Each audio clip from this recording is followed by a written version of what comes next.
Bringing you the best local talk radio shows, Wilmington's Big Talker 106.7 FM, WFBT, Carolina Beach.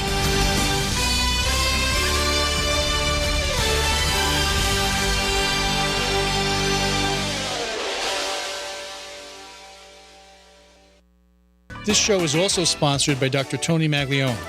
Dr. Tony is a cardiologist practicing in Wilmington. He accepts Medicare patients, and his office is located across the street from New Hanover Regional Medical Center at 2032 17th Street. The office number is 202-1071. Dr. Tony is an author whose last book is Rules for Conservative Patriots, and it can be purchased on Amazon. His website is www.drtonymag.com. Hey, I'm Yael Osowski. And I'm David Clement. We're the host of Consumer Choice Radio, broadcasting every Saturday at 10 a.m. here on the Big Talker 106.7 FM. Consumer Choice Radio is a weekly conversation featuring the latest news, interviews, and expert analysis that covers consumer topics from around the world. ConsumerChoiceRadio.com.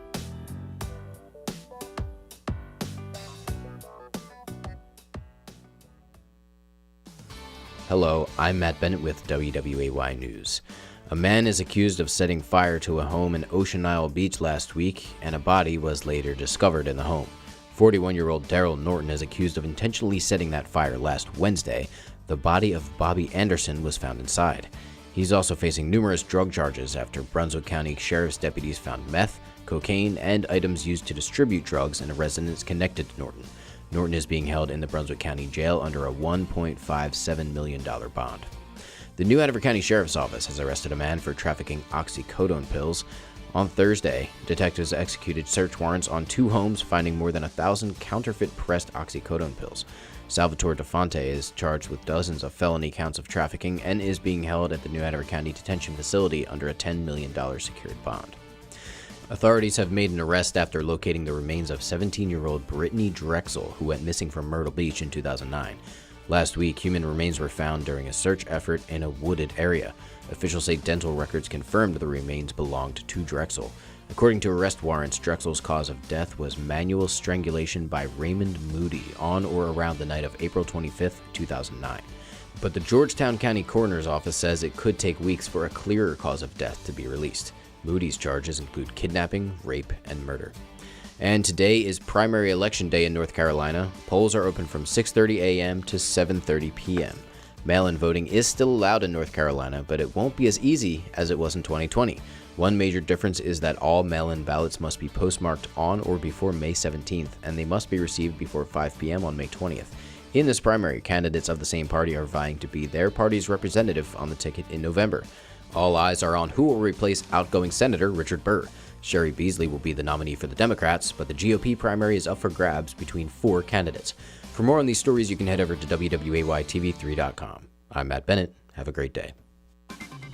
Happy Tuesday, everybody. I'm WWAY meteorologist Ramel Carpenter with your Storm Track 3 forecast. A pleasant day on tap, and we should stay dry and quiet throughout the day with temperatures above the average, reaching the middle 80s away from the coast. Coastal areas will squeeze into the upper 70s and the low 80s later this afternoon with north winds anywhere between 10 to 15 miles per hour. As we head into the overnight hours tonight, winds become calm, skies clear out, and we're dropping down into the upper 50s and the low to middle 60s overnight tonight. Get your full forecast on WWAY and WWAYTV3.com.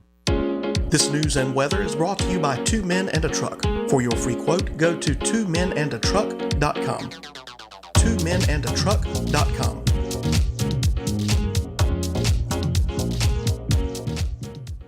Hey everyone, Ben Hawkins here with Cross Country Mortgage. Rates are still at historic lows, and there has never been a better time to purchase your dream home or refinance your existing. With over 300 loan products including conventional, FHA, VA, USDA, renovation, and jumbo, we are certain we have the right loan product for you and your family. Call me today to be pre-qualified to make the offer on your next dream home. 910-352-3373 or visit my website at lendwithben.com.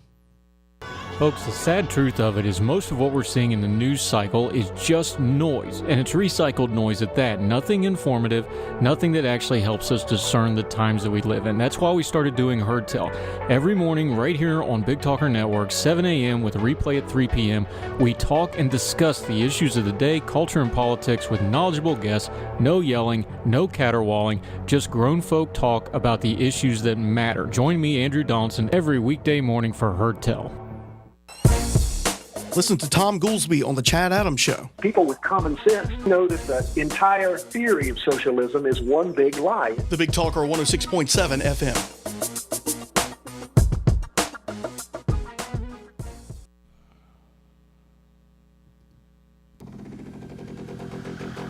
¿Qué pasa, primo?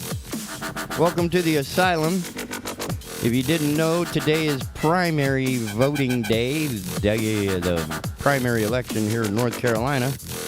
So if you haven't already, get yourself up and out there because, voting doesn't happen in a vacuum. And we need turnout so that we don't end up with the same idiots, the same narcissistic people who don't actually represent us. Yes. So please go vote today.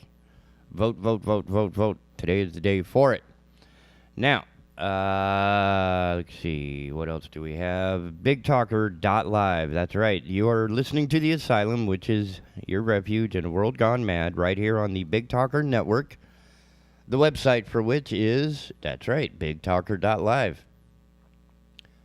You can send us an email with any compliments, questions, concerns, critiques that you may have, and we can certainly ignore them at our discretion, or more likely incorporate these adaptations and improve. I mean, that's pretty much what we're doing. I mean, it's my job, but it's also a driving force, and I think this is where we have failed the children. For example, there was a bad thing that happened in a northeastern part of this country. And I think the guy who, he was apparently a reader, but what he chose to read didn't really help. Not a lot of, curiosity. That's what's missing. Because when you're curious about things, you want to learn about things, and you follow people that are smart, not stupid. Anyway, asylum news, or news that is worthy of asylum. This is a good start to a bad wedding, or a bad start to a good wedding. I'm not sure which. We are going to keep this in a little basket to the side so we can discuss it with our friend Dr. Cahoon from Cape Fear River Watch tomorrow. Coming out of newser.com. No, not you. I need a bigger desk. Arden Deer. I'm going to mess that up. Writing about we're coming up on June, which seems to be a very popular month for weddings. And apparently this wedding proposal ended in 2 arrests and $25,000 in fines. I'm sorry, she's just not that hot. And you, folks, are definitely heinous individuals. Marriage proposal ends in 2 arrests and $25,000 in fines. That's right, the celebratory balloons were subsequently popped and fell in ocean off Miami. A marriage proposal and subsequent celebration aboard a yacht in Miami has been overshadowed by the arrest of 2 people and more than $25,000 in fines for others involved. Their alleged crime? Dumping balloons. A bystander recorded video showing dozens of balloons decorating a yacht docked at Bayshore Landing Marina in Coconut Grove on Tuesday, per the Miami Herald. At least 2 people could be seen popping the balloons, which subsequently fell into Biscayne Bay. There appeared to be no attempt to clean up the debris, which could severely injure or kill marine life if eaten, according to the Florida Fish and Wildlife Conservation Commission. Yes, people, we have shown this time and again. Balloons are fun, but dispose of them properly. On Thursday, police arrested David Torres Bocanegra of Homestead, who admitted to popping some 50 balloons, according to an arrest report. A day later, cops arrested Martina Gaspos, 26 of Miami, who said she felt ashamed of what they had done. Apparently not enough to do something about it until she was arrested. So I'm not buying the BS. She felt ashamed of what they had done, according to police. It's unclear what charges Gaspos is facing.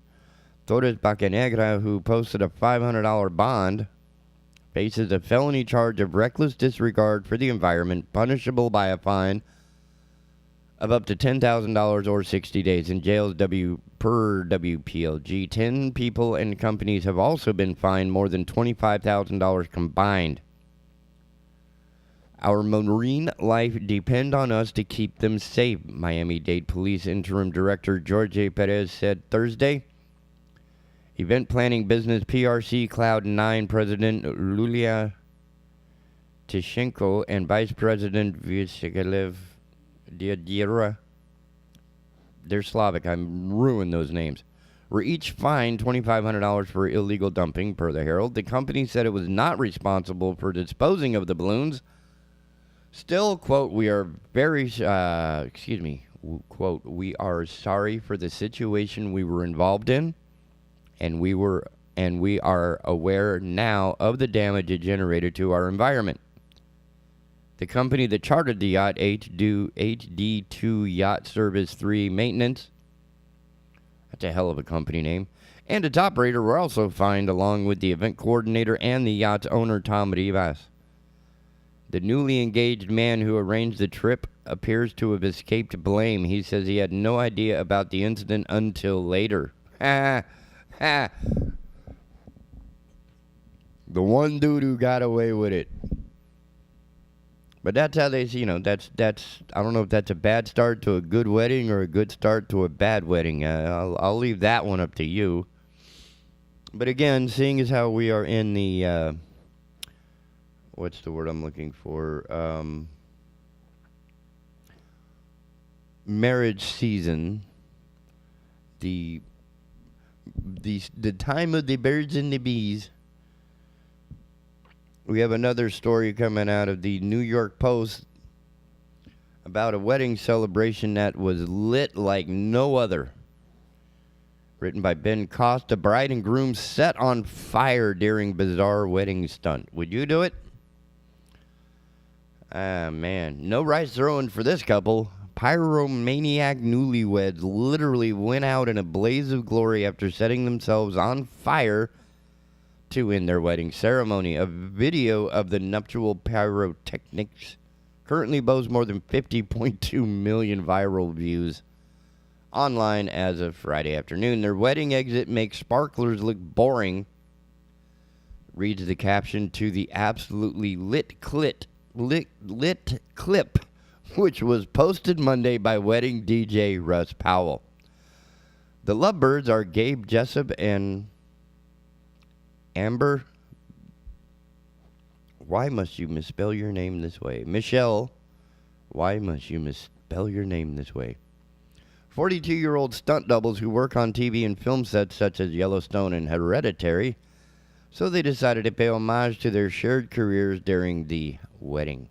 However, very little could prepare most viewers for the stunt, which featured flames that practically evoked a gender reveal party gone awry, Jam Press reported. The video of the knot frying ceremony, captioned "When Stunt People Marry," starts off traditionally enough with the bride and groom standing side by side. And then this guy walked behind him with basically one of those torches. The event takes a smoldering turn after a man ignites Michelle's bouquet with a large incendiary device, which is basically one of those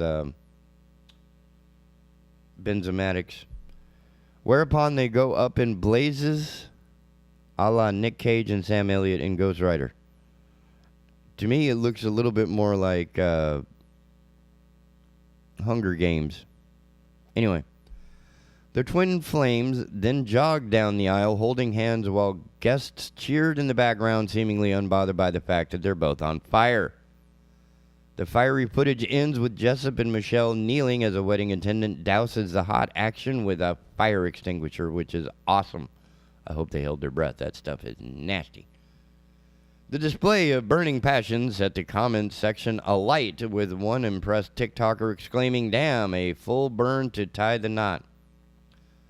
Another one said, "Not gonna lie, your wedding is gonna be top 10 for life," said DJ Russ Powell. I'm guessing he was paid to say that. I don't know. Part of his deal.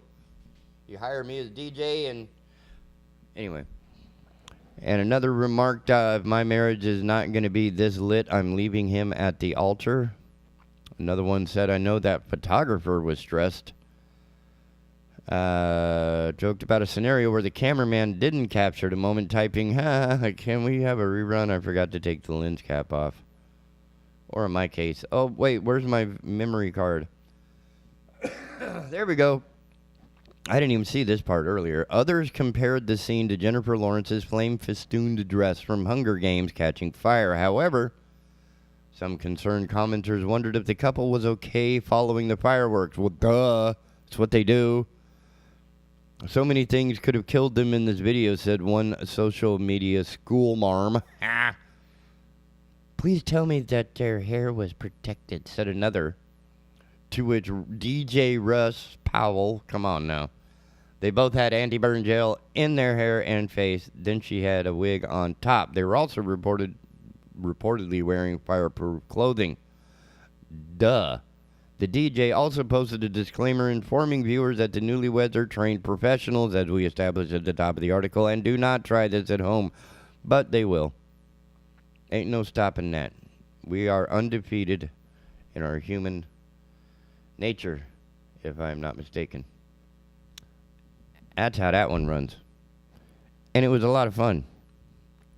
But if you're going to get married, there's a couple of ways to do it and a couple of ways not to do it. For most of us, I think, a 3-day or, 5-day trip to somewhere Ted Cruz would be enough. I mean, it is for me. I mean, I do not need to set myself on fire for any reason whatsoever. Now, I get it. It's part of their gig, and it's probably fun once you're trained at it. But for us regular schmoes, yeah, probably not the best idea. Oh, man. Yeah, let's not try that at home, kids.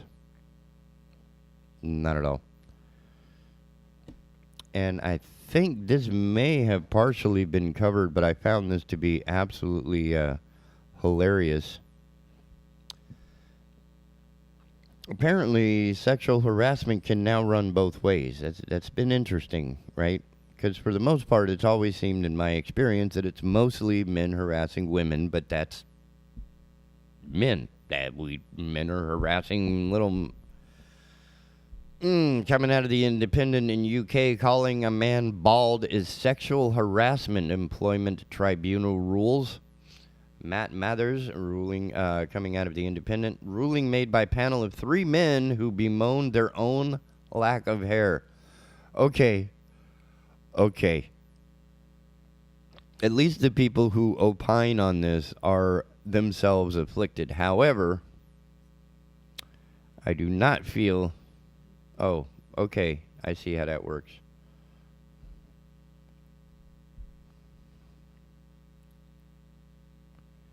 Calling a man bald as an insult is sexual harassment, an employee tribunal has ruled. Higher loss is much more prevalent among men than women, so using it to describe someone as a form of discrimination, a judge has concluded. Commenting on a man's baldness in the workplace is equivalent to remarking on the size of women's breasts, they suggested.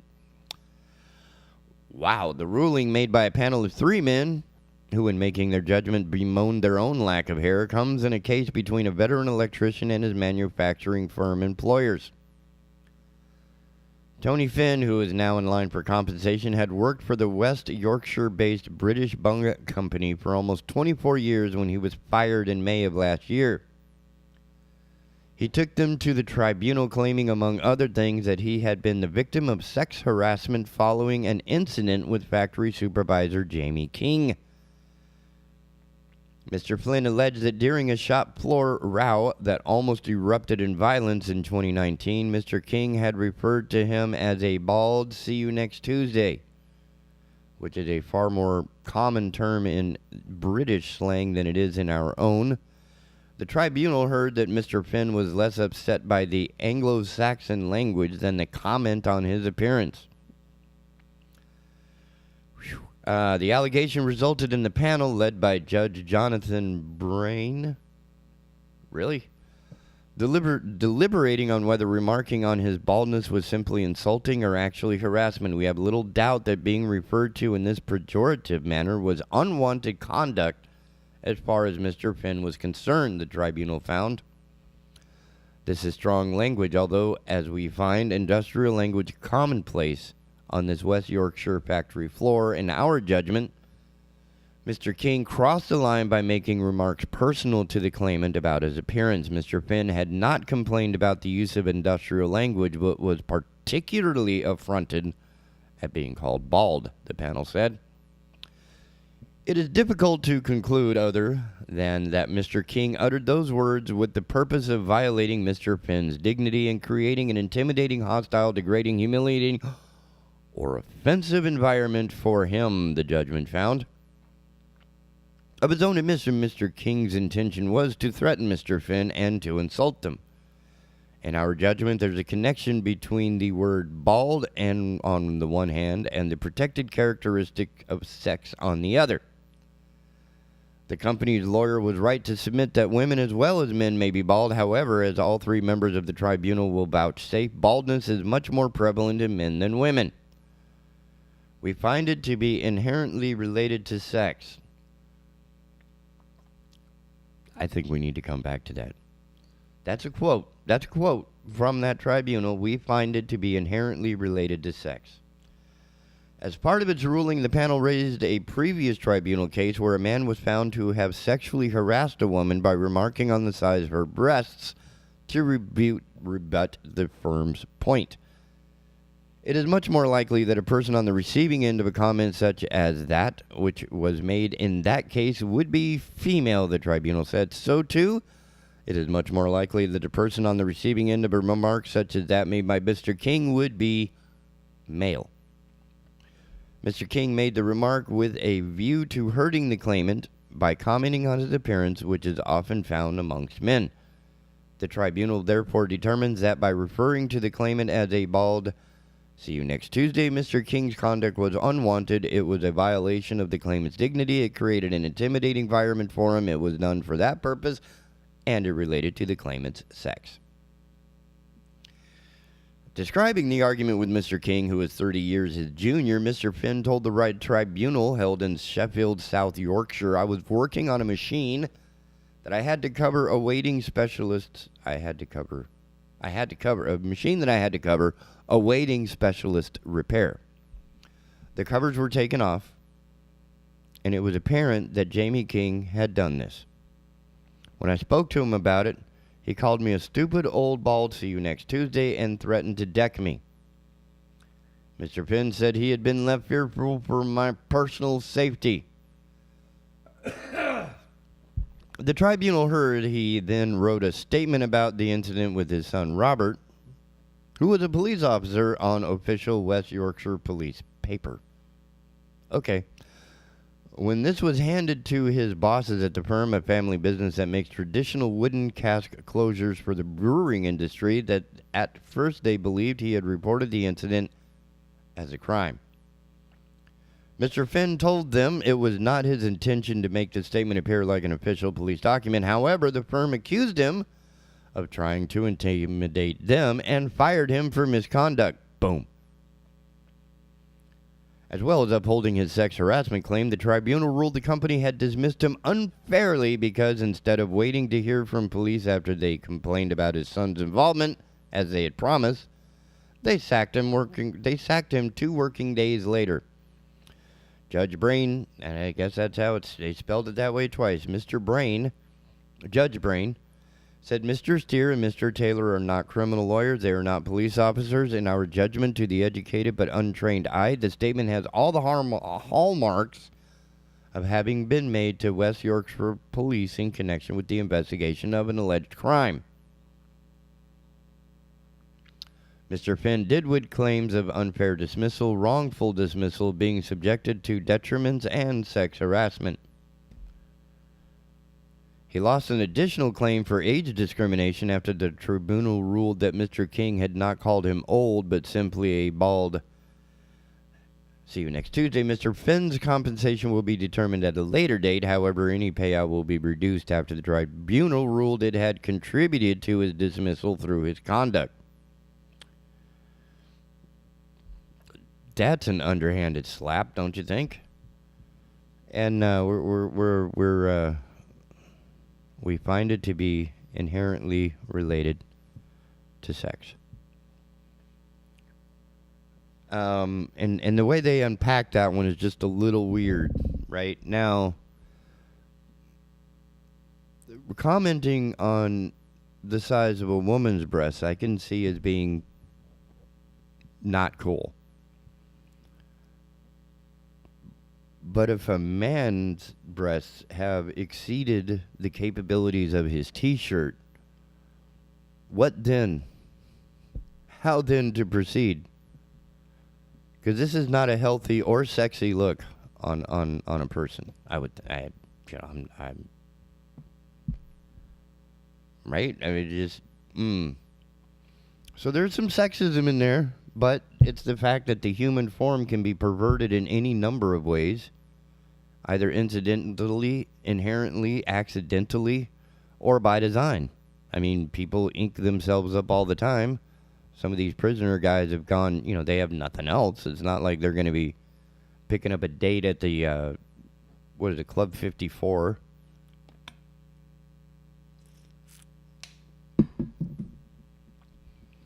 Some people do the bald thing voluntarily. Right? So I don't see that this is really, you were instead. What's interesting is that nobody seemed concerned about the condition of the barrel or the machine or anything else. Guy's trying to do his job and gonna get socked in the face.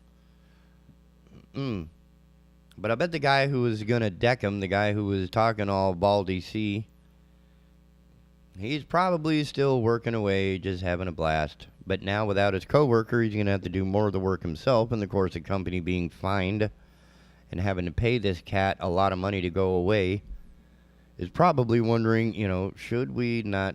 And of course, the use of industrial language, I find that to be an interesting sidebar that in many, and this is, locker room talk,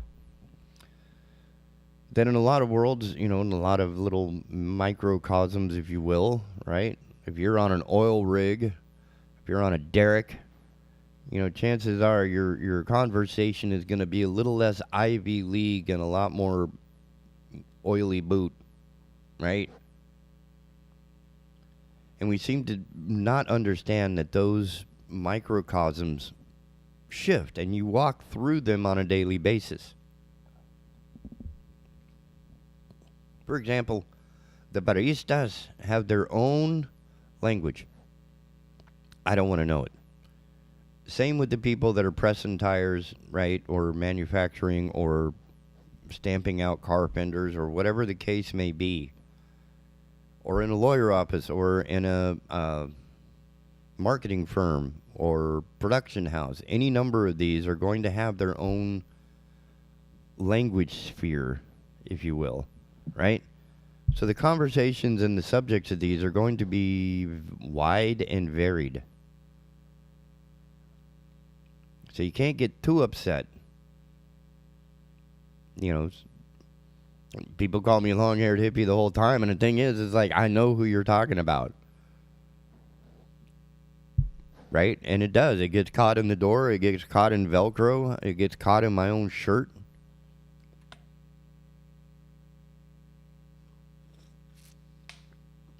But I don't think you can insult me with it. And if I lost all my hair, I really don't think you could insult me with it. Fearful for my personal safety. After somebody called me a stupid old bald, see you next Tuesday, I was left fearful for my personal safety. The only time I've ever been fearful for my personal safety is somebody within like 6 to 8 inches squaring up to me. Everything until then is just air, right? So when people get this worked up, And that's, I had a conversation with my roommate who's from Brazil, and he had made a joke once, which, maybe some people will find offensive. I hope you do. I hope you write tons of emails to me so that we can at least show that people are listening. But yeah, he made a joke about, it's like, have you ever seen, it was a reference to, like, Chinese or Japanese people. They don't get upset. Their culture has developed to the point that they understand that these personal pokes are not, they're attempts, but they're not, right? I mean, you can call me a whacked out liberal hippie, and I know you're wrong. I don't need to shout it and yell at you and sue you and take you to court. I just walk on by. Because I got bigger, better, cooler, other things to do than to deal with you. And all you've really done is sort of put you on the nope side of my category. So if ever you need the type of services that I provide in technical and production realm, and your name pops up and it's like, I'd rather not work with that person. Simple as that. Do I need to take the guy to court because he insulted me and left me fearful from my personal safety? Probably not. The only time that anybody should be feared for their personal safety is when there is something to be fearful of. A guy calling you a name is just one jerk being a jerk. If they square up, if they bring some sort of motion or item into the picture that makes it more, less ignorable, more intimidating, yeah. But just being an intimidating jerkweed, we can get past that. Most of us can. Because that was just stupid. That was just, you're at work and it's like, man, yeah, whatever. Hey, did you take, whose sandwiches? There's going to be a lot of conversation that's going to involve the type of color that we don't normally see in the rainbow, if you're following me. But hey, if bald is sexist or is derogatory or whatever, sorry about that, but I find it more interesting that the 3 guys on the tribunal, all 3 were bald, and apparently they were more offended by it. But maybe it's because I have hair that I'm not that concerned about the conversation on hair. Right? I find it funnier that they list a hairstylist on a show that has all bald men. Explain that one to me. All right. We'll be right back on the Asylum, your refuge in a world gone mad. Until then, please download the coolest, baddest radio app on the planet. It's the Big Talker app for Android and iOS devices, and take a moment to peruse the Big Talker app. Send us an email with any comments, questions, concerns, compliments, or critiques you may have, because we can't improve without your help. So, yes, please. Don't go nowhere. We'll be right back. Hello, I'm Matt Bennett with WWAY News. A man is accused of setting fire to a home in Ocean Isle Beach last week, and a body was later discovered in the home. 41-year-old Daryl Norton is accused of intentionally setting that fire last Wednesday. The body of Bobby Anderson was found inside. He's also facing numerous drug charges after Brunswick County Sheriff's deputies found meth, cocaine, and items used to distribute drugs in a residence connected to Norton. Norton is being held in the Brunswick County Jail under a $1.57 million bond. The New Hanover County Sheriff's Office has arrested a man for trafficking oxycodone pills. On Thursday, detectives executed search warrants on 2 homes, finding more than 1,000 counterfeit pressed oxycodone pills. Salvatore DeFonte is charged with dozens of felony counts of trafficking and is being held at the New Hanover County Detention Facility under a $10 million secured bond. Authorities have made an arrest after locating the remains of 17-year-old Brittany Drexel, who went missing from Myrtle Beach in 2009. Last week, human remains were found during a search effort in a wooded area. Officials say dental records confirmed the remains belonged to Drexel. According to arrest warrants, Drexel's cause of death was manual strangulation by Raymond Moody on or around the night of April 25, 2009. But the Georgetown County Coroner's Office says it could take weeks for a clearer cause of death to be released. Moody's charges include kidnapping, rape, and murder. And today is primary election day in North Carolina. Polls are open from 6:30 a.m. to 7:30 p.m. Mail-in voting is still allowed in North Carolina, but it won't be as easy as it was in 2020. One major difference is that all mail-in ballots must be postmarked on or before May 17th, and they must be received before 5 p.m. on May 20th. In this primary, candidates of the same party are vying to be their party's representative on the ticket in November. All eyes are on who will replace outgoing Senator Richard Burr. Sherry Beasley will be the nominee for the Democrats, but the GOP primary is up for grabs between 4 candidates. For more on these stories, you can head over to WWAYTV3.com. I'm Matt Bennett. Have a great day. Happy Tuesday, everybody. I'm WWAY meteorologist Ramel Carpenter with your Storm Track 3 forecast. A pleasant day on tap, but we should stay dry and quiet throughout the day with temperatures above the average, reaching the middle 80s away from the coast. Coastal areas will squeeze into the upper 70s and the low 80s later this afternoon with north winds anywhere between 10 to 15 miles per hour. As we head into the overnight hours tonight, winds become calm, skies clear out, and we're dropping down into the upper 50s and the low to middle 60s overnight tonight. Get your full forecast on WWAY and WWAYTV3.com. This news and weather is brought to you by 2 Men and a Truck. For your free quote, go to 2menandatruck.com. 2menandatruck.com.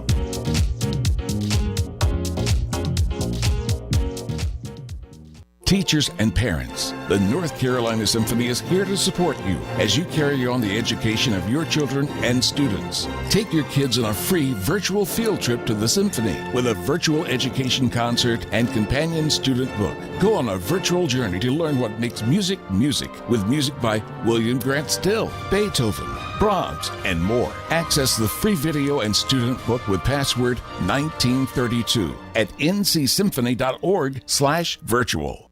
Folks, the sad truth of it is most of what we're seeing in the news cycle is just noise, and it's recycled noise at that. Nothing informative, nothing that actually helps us discern the times that we live in. That's why we started doing Heard Tell. Every morning right here on Big Talker Network, 7 a.m. with a replay at 3 p.m., we talk and discuss the issues of the day, culture and politics with knowledgeable guests, no yelling, no caterwauling, just grown folk talk about the issues that matter. Join me, Andrew Donaldson, every weekday morning for Heard Tell.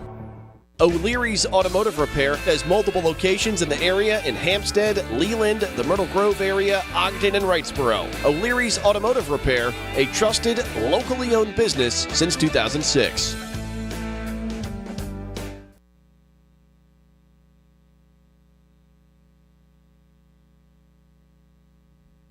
My turn again? Okay. Hey, welcome back to the Asylum, your refuge in a world gone mad, right here on the Big Talker Network, BigTalker.live. See the schedule of events, schedule of content, and of course, immediate access, random, access to anything on the website. Plus, you can send an email to us with any comments, questions, concerns, compliments, or critiques you may have. And continuing on our twisted little Tuesday here, we're going to continue with some news worthy of the Asylum.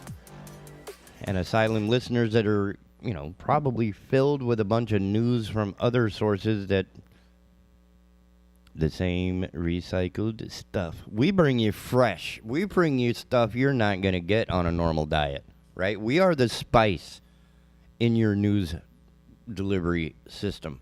All right, so coming out of AP News, right, Associated Press, so it's not like we're just digging this out of some high school dustbin. Let's see, who wrote this one? Oh, they're not even going to give them the writer credit. The writer's like, I don't want to do with this. Reckless driver, according to deputies, a reckless driver said arrest was on her bucket list. Oh, look at this. Oh, look, it's unfolding just right off the top. A 19-year-old South Florida woman who fled from law enforcement in the Florida Keys on Thursday told the deputy who caught up with her that getting arrested was on her bucket list. She was charged with fleeing and eluding, Monroe County Sheriff's officials said. Deputies spotted the woman's vehicle driving recklessly just before 8 a.m. Thursday. He turned on his lights and siren, but the car did not immediately stop. Before she was taken to jail, the woman said getting arrested had been on her bucket list since high school. What, an entire year? She's 19 years old. When did you graduate high school? When you were 6? What is up with that?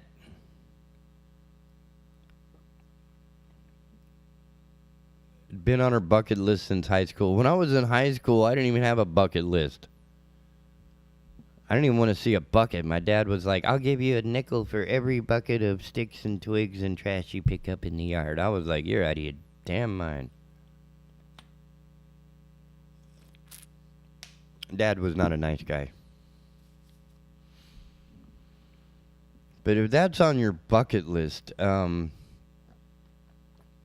that's going to follow you around for the rest of your life, right? They now have your, at least, fingerprints on file. So if ever you happen to be in the same house as a major crime that has occurred and your fingerprint pops, they will be talking to you. So, again, this is another example of how it is that education has failed our children. That this random 19-year-old... It doesn't even, it's been on her bucket list since high school. It doesn't say that she graduated, or that she graduated in the same time frame. Ah, man, amazing.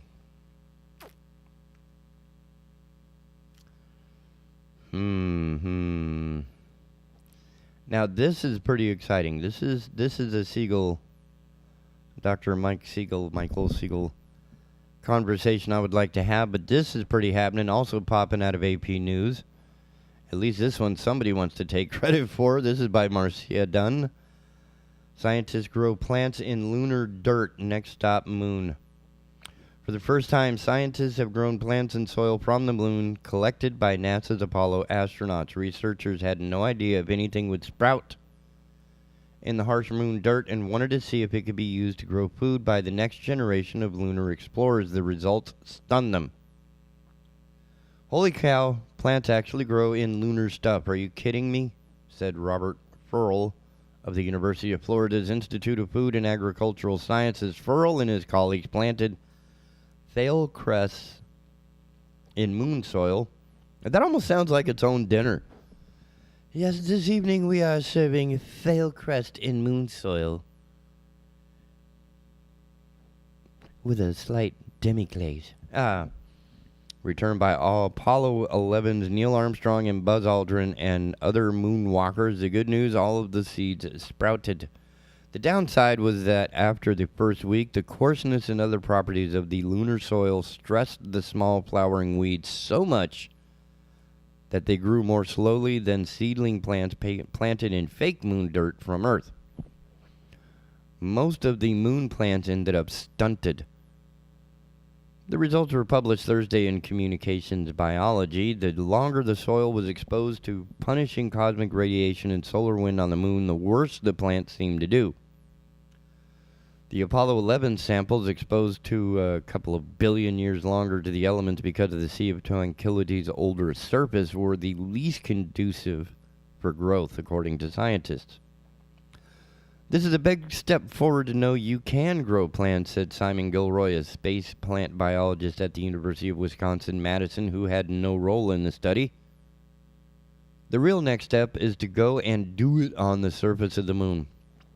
Moon dirt is full of tiny glass fragments from micrometeorite impacts that got everywhere in the Apollo lunar landers and wore down the moonwalkers' spacesuits.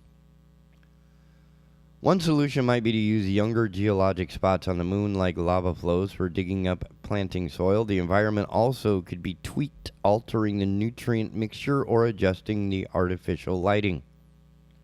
Wait, we're going to drag a bunch of artificial lighting to the moon now? Only 842 pounds. Only? That's a lot. I mean, that's almost half a ton of moon rocks and soil were brought back by 6 Apollo crews. Some of the earliest moon dust was sprinkled on plants under quarantine with the Apollo astronauts in Houston after returning from the moon. Most of the lunar stash remained locked away, forcing researchers to experiment with simulated soil made of volcanic ash on Earth.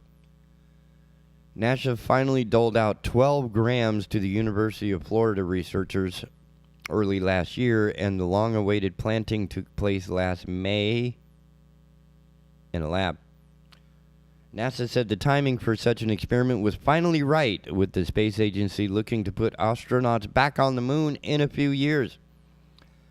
The ideal situation would be for future astronauts to tap into the endless supply of available local dirt for indoor planting versus setting up a hydroponic or all-water system. The fact that anything grew means that we have a really good starting point, and now the question is, how do we optimize and improve? Said Sharmila Bhattacharya, NASA's program scientist for space biology. The Florida scientists hope to recycle their lunar soil later this year, planting more thale cress before possibly moving on to other vegetation.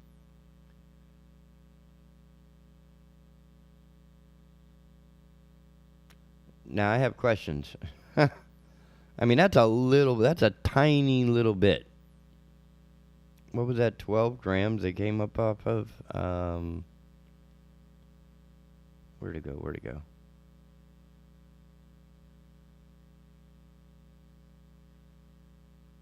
12 grams.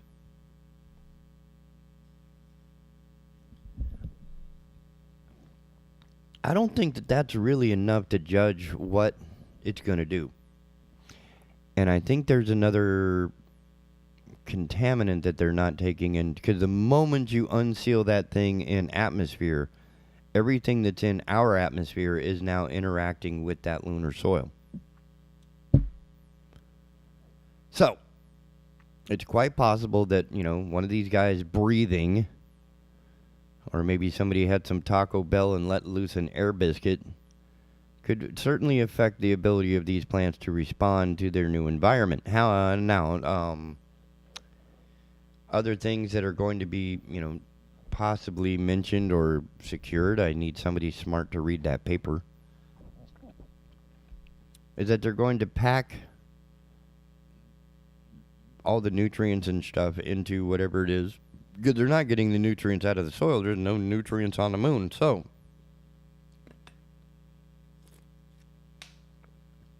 the soil is going to act more like a substrate, which is why we plant grass on slopes. Grass and other vegetation does a really good job of keeping the, ground together, to keep it from sliding away. To a point. But since there isn't any vegetation on the moon to begin with, planting anything in that soil is going to be, it's going to be, what's the word I'm looking for? Sterile. So we'll have to introduce everything to it. And I don't think that there's anything natively poisoned, because many lava flow areas, sedimentary areas, are fantastic for farming and agriculture. So if it is lava-based, which I doubt it is, it's the moon. That lava into any lava melting earth type rock stopped long ago. So yeah, I don't think we need to take our own dirt up to the moon, but maybe as we did to our own planet, the more we dig and plow and till the earth, till the moon, I'm sure we'll come up with a better mixture, and of course we're going to need to take a bunch of crap up there, literally.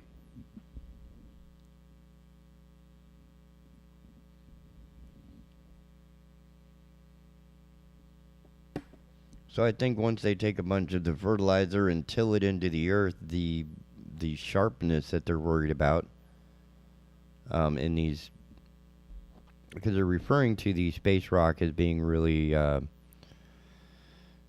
harsh, you know, sort of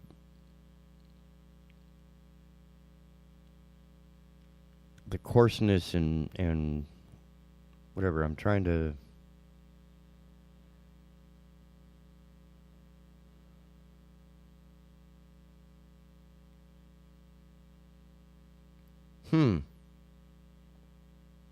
The longer the soil was exposed to punishing cosmic radiation and solar wind on the moon, the worse the plants seemed to do. Well, they've been sterilized, so they're not going to be, you know, living themselves. So you kind of need to put life into them, which is, you know, microbes and bacterium and fungi and all the cool things that make Earth work.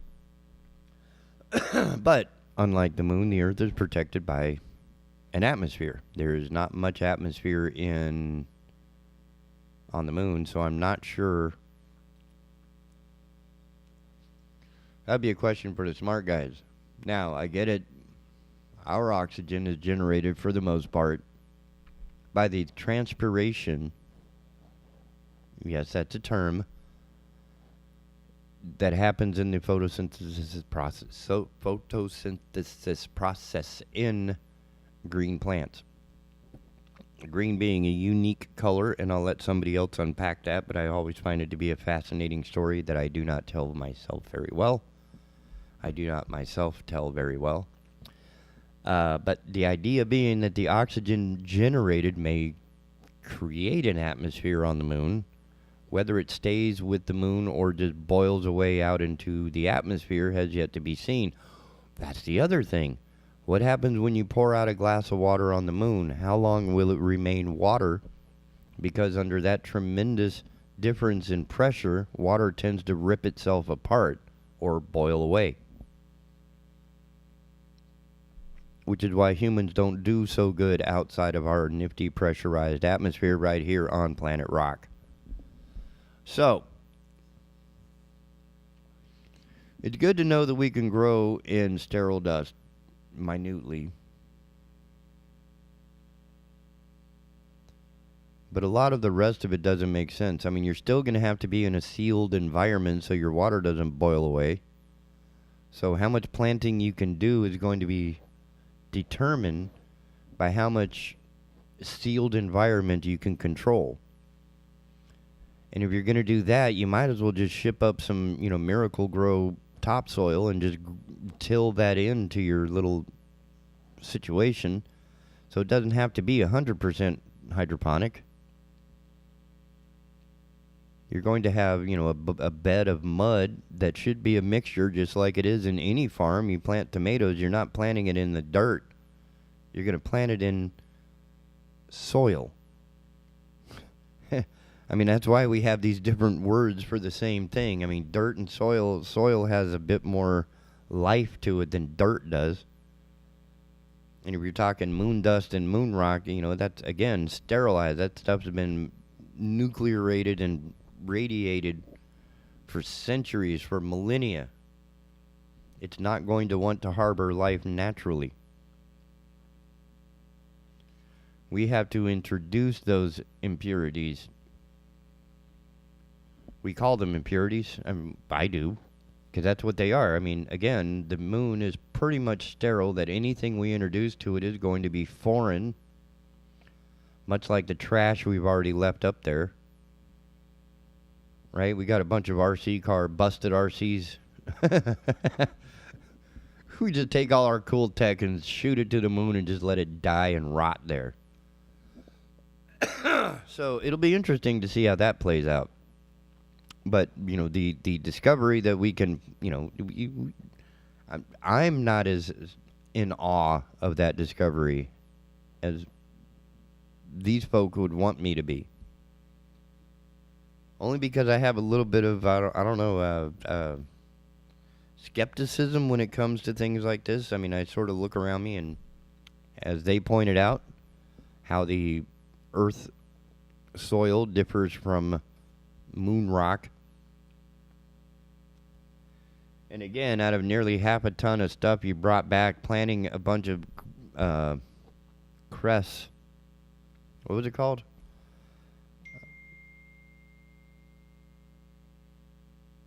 What was it?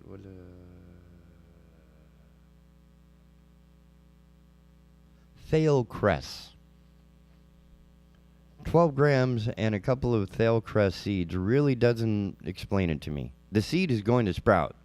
The seed will sprout in concrete, for Christ's sake. I mean, everything that the seed needs to start is already in it, right? Short of dropping the seed into acid or setting it on fire, that seed will sprout. Whether it grows and thrives is a different story. It will sprout. Everything it needs to begin is already in the seed. It doesn't. You can throw it on. You can throw it on styrene. Hit it with 2 drops of water and a little sunlight. It will sprout. Not excited. I mean, you can use concrete mixture, right? The aggregate stuff. Make it wet, drop a seed in there, it'll sprout. It will not survive much longer. It may not thrive, but it will sprout.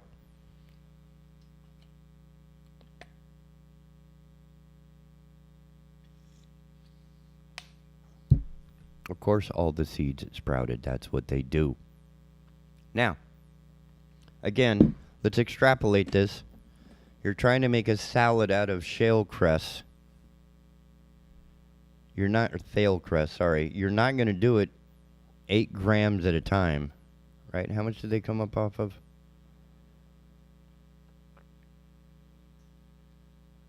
$12 grams. That's not a test. And again, the moment you open the lunar dust to the atmosphere, boom, it's no longer moon dust, moon rocks. It's now terrestrial, because all of the terrestrial contaminants and components, such as oxygen, nitrogen, helium, carbon dioxide, carbon monoxide, and other elements present in our atmosphere, are now in that soil, in that sample, I should say. So, there's a lot about this that I find to be just a little short of exciting. Actually, considerably short of exciting. Now, you want to see some excitement in this morning show host. Make it remarkable. Take a bag of the Miracle Grow topsoil and till yourself a couple of rows and throw in some corn, right? Some real food, maybe some wheat. For you beer drinkers, throw in some barley and mops or hops or whatever you call it. Right? A couple of seeds seeds sprout. That's what they do. They will sprout under the most heinous of conditions. Whether they take from there or thrive from there is a different story. But the fact that they sprouted is not that exciting. What do you mean? Holy cow. I can't believe. What was his?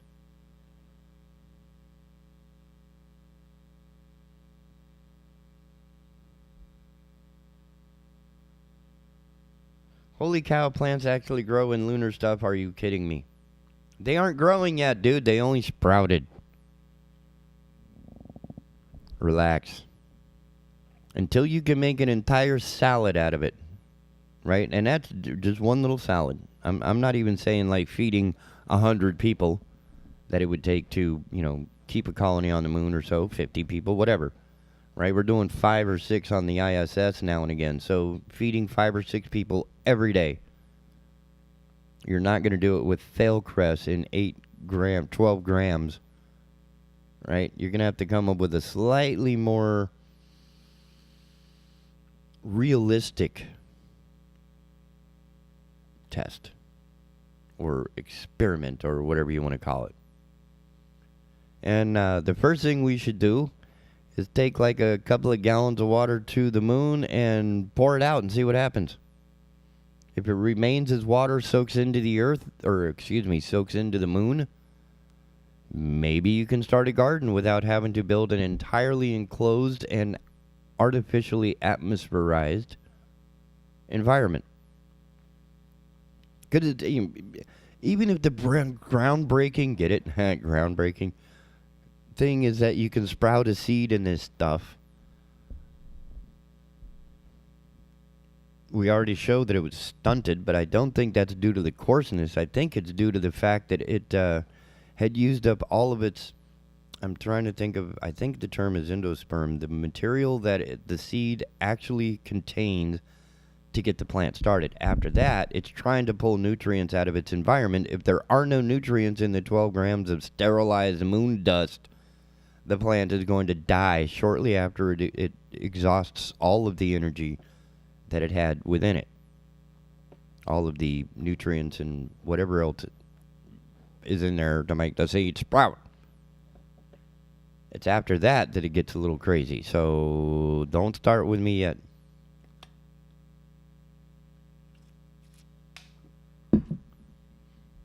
Not to be excited about. Not yet. We're working on it. At least NASA came up off of 12 grams. I mean, back when I was on the road, getting up off of 12 grams was a lot harder than you can imagine. Yeah, we don't do that anymore. Okay, so next is going to be a news and weather break. And the Asylum, your refuge in a world gone mad, will be right back after these news, weather, and sponsor words. Back here on the Big Talker Network. Don't go nowhere. Keeping Bald Head Island informed. The Big Talker 106.7 FM WFBT, Carolina Beach. Veteran Awareness sponsored by You Are Not Alone. Today's veteran homeless rate is approximately 19,750, and the numbers are declining because of the various veteran programs. If you or a veteran you know is homeless, please call 877-4AID-VET. This is a confidential and toll-free call. From this veteran to other veterans, please be there to help our brother and sister veterans. Again, the number is 1-877-424-3838. And thank you for your service. Jill, why don't you tell the class what you did this weekend? Well, my dad and I went in search of some magical minnows and found a zillion of them in the stream from our lookout rock. Then my sister and I escaped from an evil slug king and went back to my super twig fort for safety. Then we told stories till it got dark, and the Big Dipper led us all the way home. Wow. Where were you, Jill? We went to the forest. It's not that far away. Ask your parents to take you and your friends to the forest this week. It's closer than you think. Check out discovertheforest.org. Brought to you by the U.S. Forest Service and the Ad Council. Hello, I'm Matt Bennett with WWAY News. A man is accused of setting fire to a home in Ocean Isle Beach last week, and a body was later discovered in the home. 41-year-old Daryl Norton is accused of intentionally setting that fire last Wednesday. The body of Bobby Anderson was found inside. He's also facing numerous drug charges after Brunswick County Sheriff's deputies found meth, cocaine, and items used to distribute drugs in a residence connected to Norton. Norton is being held in the Brunswick County Jail under a $1.57 million bond. The New Hanover County Sheriff's Office has arrested a man for trafficking oxycodone pills. On Thursday, detectives executed search warrants on 2 homes, finding more than 1,000 counterfeit pressed oxycodone pills. Salvatore DeFonte is charged with dozens of felony counts of trafficking and is being held at the New Hanover County Detention Facility under a $10 million secured bond. Authorities have made an arrest after locating the remains of 17-year-old Brittany Drexel, who went missing from Myrtle Beach in 2009. Last week, human remains were found during a search effort in a wooded area. Officials say dental records confirmed the remains belonged to Drexel. According to arrest warrants, Drexel's cause of death was manual strangulation by Raymond Moody on or around the night of April 25, 2009. But the Georgetown County Coroner's Office says it could take weeks for a clearer cause of death to be released. Moody's charges include kidnapping, rape, and murder. And today is primary election day in North Carolina. Polls are open from 6:30 a.m. to 7:30 p.m. Mail-in voting is still allowed in North Carolina, but it won't be as easy as it was in 2020. One major difference is that all mail-in ballots must be postmarked on or before May 17th, and they must be received before 5 p.m. on May 20th. In this primary, candidates of the same party are vying to be their party's representative on the ticket in November. All eyes are on who will replace outgoing Senator Richard Burr. Sherry Beasley will be the nominee for the Democrats, but the GOP primary is up for grabs between 4 candidates. For more on these stories, you can head over to WWAYTV3.com. I'm Matt Bennett. Have a great day. Happy Tuesday, everybody. I'm WWAY meteorologist Ramel Carpenter with your Storm Track 3 forecast. A pleasant day on tap, but we should stay dry and quiet throughout the day with temperatures above the average, reaching the middle 80s away from the coast. Coastal areas will squeeze into the upper 70s and the low 80s later this afternoon with north winds anywhere between 10 to 15 miles per hour. As we head into the overnight hours tonight, winds become calm, skies clear out, and we're dropping down into the upper 50s and the low to middle 60s overnight tonight. Get your full forecast on WWAY and WWAYTV3.com. This news and weather is brought to you by 2 Men and a Truck. For your free quote, go to 2menandatruck.com. 2menandatruck.com.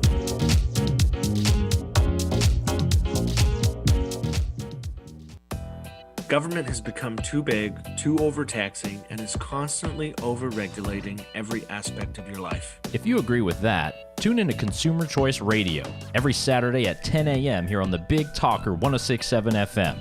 With me, Yael Osowski. And me, David Clement. For an hour, you'll get expert analysis on what the government is sinking its teeth into next, and how you, as a consumer, can push back. ConsumerChoiceRadio.com.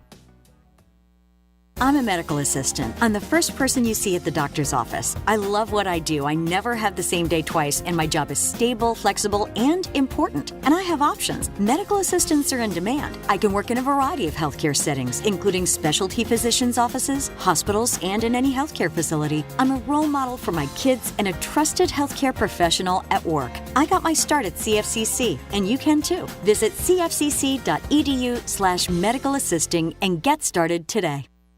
Enjoying Big Talker Network is as easy as asking for it. Program your digital home assistants such as Google Home, Alexa, and Siri to stream Big Talker Network content by simple voice command. Enjoy convenient hands-free access to the program whenever you want, however you want, by asking for Big Talker. Oh, man.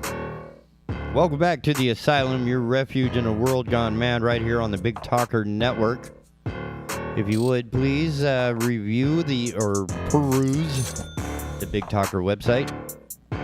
You can see the content, the schedule of material that we deliver here from the Big Talker every day. And emails for any comments, questions, concerns, compliments, or critiques. The app for Android and iOS that ties the whole thing together in a pretty little package. It's just unbelievable the stuff we're doing here, including this fun little morning show that's bringing you the news nobody else will. In this case, I'm kind of lying because another radio station is the one who brought this story to my attention, only because it relates to the last story where these scientists were trying to grow fail crests in lunar soil, 12 grams. Wondering, or, amazed that the seed sprouted. Now,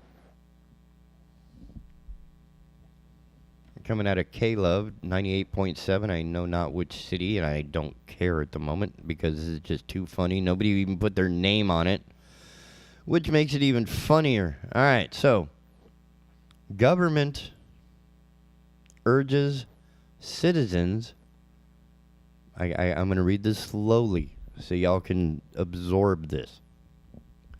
Government, which is already a bad word, and I'll let you know which one later. Government urges citizens to stop playing with endangered plants that look like penises. Government urges citizens to stop playing with endangered plants that look like penises. The nation of Cambodia has a plant called Nepenthes holdeni. I'm not going to pronounce that right. It's actually called the pitcher plant. In fact, government officials are warning citizens to stop picking and disturbing the plant for fear of it going extinct. That's a pretty big ask because this is a pretty unique plant. It's an attention grabber for sure. You see the Nepenthes holdeni has a very phallic shape. It looks exactly like a penis. And it does. People won't stop picking and playing with the plant in order to pose with it for social media. And it has the government concerned. Per the New York Post, Cambodia's Minister of Environment said what they are doing is wrong and do not do it again in the future. Thank you for loving natural resources, but do not pick or they will be ruined. Here there's a number of pictures of girls manhandling the plant. Warns women to stop playing with endangered penis plant. It has been long has it been a protected species. But this is why we can't have nice things. It's just a plant, a bunch of cellular mass that got together, right? The pitcher plant actually is one of the few carnivorous plants on the planet, right? Similar in nature, but mechanics and mechanisms are completely different. But much like the North Carolina Venus flytrap, it's the it wants nitrogen. Anyway, it's just a bad idea. But still, I wonder if they can grow penis plants in lunar soil. Maybe that will attract a wider variety of interests into the STEM programs in school and getting more astronauts into space. If it takes planting a penis plant in lunar soil to do that, where can I send my $50 to get that started, right? That, to me, is a worthwhile idea.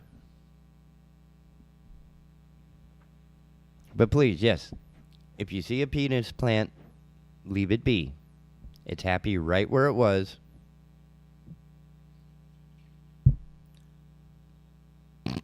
So many other jokes I can make, but I like my job. I really do. So I'm going to stick with that one and just, let you know that there's a penis plant in Cambodia that is much coveted and is in danger, has always been in danger, and is now being further endangered because of its shape. Apparently, that alone has endangered it even further. Let's see. We already talked about China's most handsome man. But if we sort of drop a little south into India, we come up with a whole new, what's the word I'm looking for? Legal webbing, right? China's most handsome man is suing his critics, if you remember that story from yesterday. Well, now, apparently coming out of DW.com, an elderly couple in India sues their son over lack of grandchildren. As if those, that's Scammer Central, and, not every Indian in India is a scammer, but y'all need to clean house. But anyway, an India couple has sued their son and daughter-in-law, demanding a grandchild. They say they invested in their son's education and wedding and are therefore owed at least monetary compensation. Oi! I thought my own family was a little messed up. An Indian couple has sued their son, demanding that he and his wife produce a child within a year or pay them a compensation of 50 million rupees. 50 million rupees works out to about $650,000. Local media reported on Thursday Sanjeev and Sadhana Prasad filed a petition at a court in the city of Haridwar in the northern state of... Oh, man. Really? Let's just say it's not Georgia. My son has been married for 6 years, but they are still not planning a baby. At least if we have a grandchild to spend time with, our pain will become bearable, the couple said in a petition. The compensation would include the cost of a wedding reception in a 5-star hotel, a luxury car worth $80,000, as well as paying for the couple's honeymoon in Thailand. Plaintiffs are willing to take care of the child. How's that? The younger couple had since moved to another city and cut off communication with the son's parents. Fair, right? There's no foul yet that I've seen.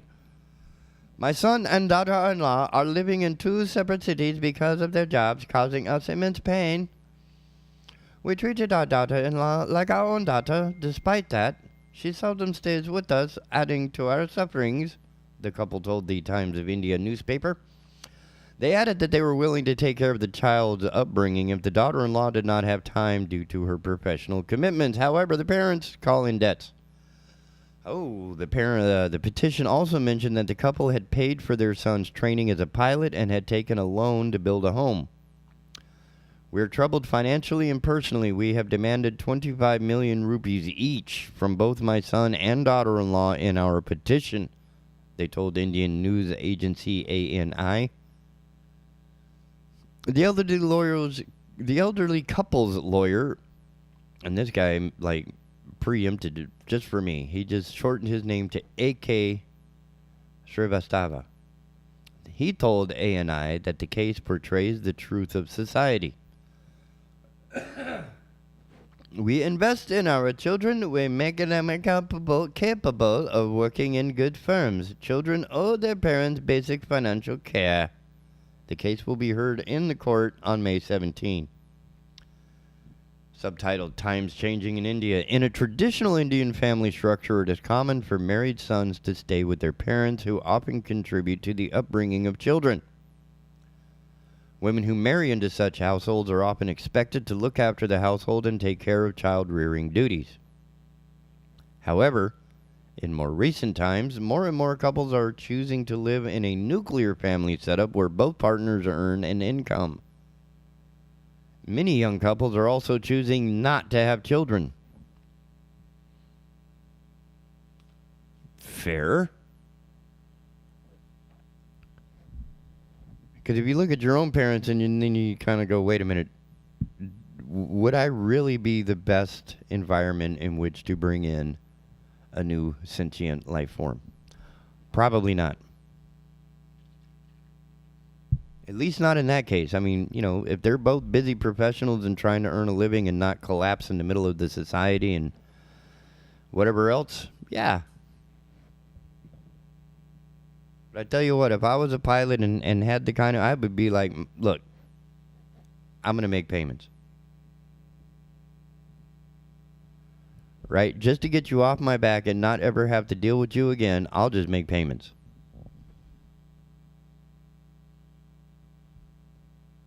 I think that'd be a lot easier.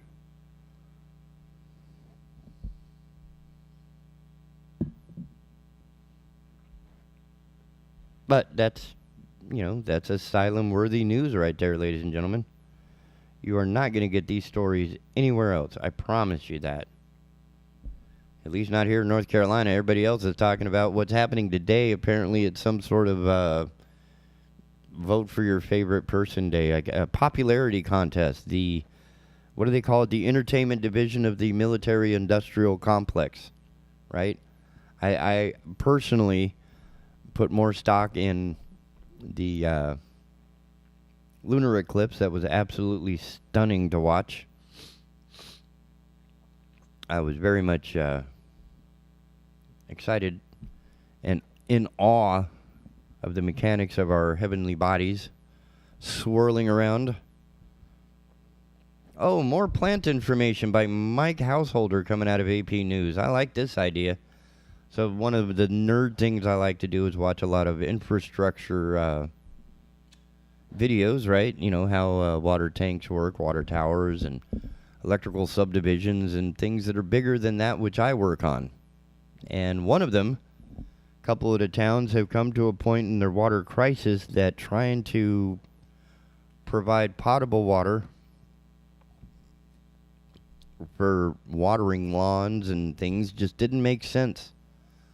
It's ridiculously expensive to continue to pour water right into the dirt. You know, treated water or such, right? So, Michigan professor pushes his P for Peonies urine diversion plan. Mr. Householder, my hat is off to you. You are braver than even my own cohort here at the Big Talker. Coming out of Ann Arbor, Michigan. Let's see if anybody's going to pick this one up. A pair of University of Michigan researchers are putting the P in peony. Rather, they're putting P on peonies. Hang on.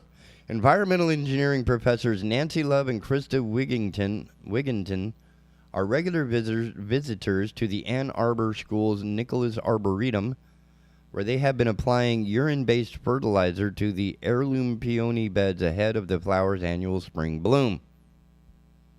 It's all part of an effort to educate the public about their research showing that applying fertilizer derived from nutrient-rich urine could have environmental and economic benefits. At first, we thought people might be hesitant. What? They might be hesitant. Okay. You know, this might be weird, but we really experience very little of that attitude. Wigginton. There's no other. In general, people think it's funny at first, but then they understand why we're doing it, and they support it.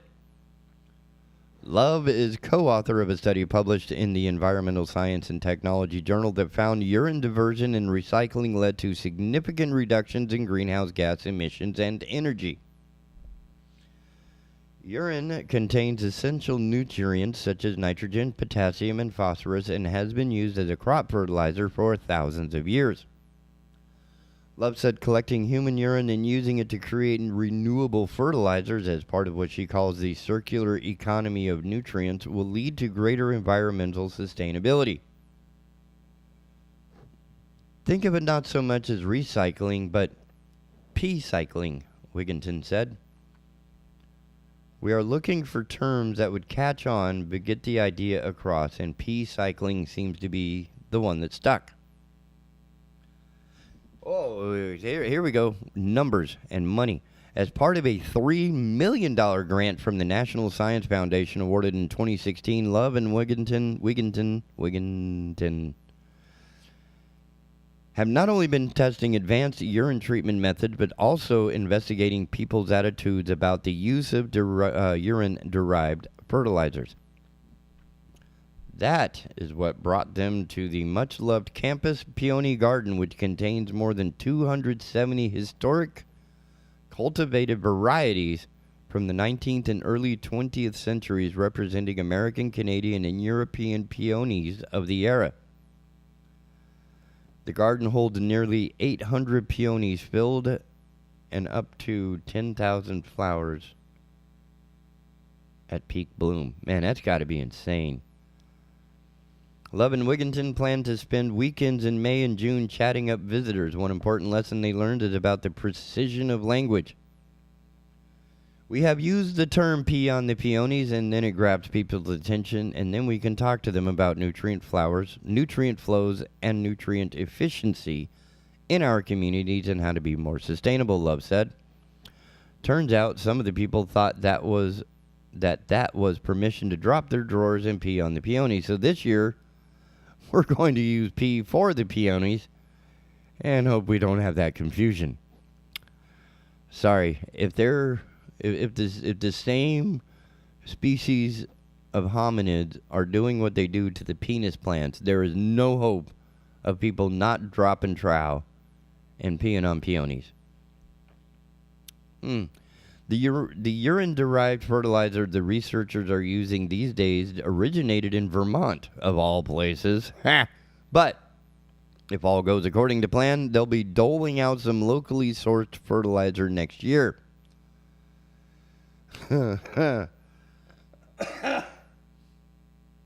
Yes, ladies and gentlemen, we're going to go all the way through this. A split-bowl toilet in a campus engineering building is designed specifically to send solid waste to a treatment plant while routing urine to a holding tank downstairs. Urine diverted from the toilet and urinal were to be treated and eventually used to create fertilizers. But the COVID-19 pandemic forced the school to shut down collection efforts. Oh, I need a minute. In the meantime, the facility is undergoing an upgrade to freeze Take two. In the meantime, the facility is undergoing an upgrade to its freeze concentrator and adding a new, more energy-efficient pasteurizer, both developed by the Vermont-based Rich Earth Institute. The whole idea is cycling within a community, so moving toward that We want to take urine from this community and apply it within this community. Isn't that more like pee on your neighbors than pee on the peonies? I could be wrong, but that's still pretty amazing. That yes, they even have gone to the extreme nature of creating a split bowl toilet, which apparently they were not able to use for very long, but a split bowl toilet that sends solid waste to one place and the urine somewhere else. So what these treatment places, and I think the author is out of Houston, Texas, and their water treatment actually has 2 lines. They've added a bunch of purple pipes, and the purple pipes are for things like watering your lawn, peeing on your peonies, and that sort of thing. So, it does sound like it's going to create its own industry.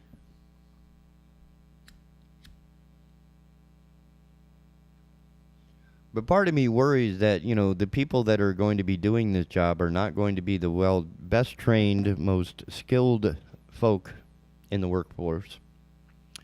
And it is quite possibly at this level of employment, they may also be working at your, neighborhood fast food joint. So if you're going to pee on the peonies and then flip a burger, you see where I'm going with that? So, yeah, we're going to want to, just step away from that for a minute. I still can't believe someone shot Johnny Cash in the... Never mind. That was rude. That was rude. Anyway. All right, ladies and gentlemen. Being told that I need to take a bit of a break. You're right. I'll be right back. Right here on the Asylum, your refuge in a world gone mad. That's right. We be energized on this Tuesday morning. Hope y'all are out there voting and all that good stuff. And again, during the break, you can peruse the Big Talker website, bigtalker.live. Download the app for Android and iOS devices. And take a look for some other interesting stories. And we will be right back after these messages. So, right here on the Asylum, don't go nowhere. Oh, yeah.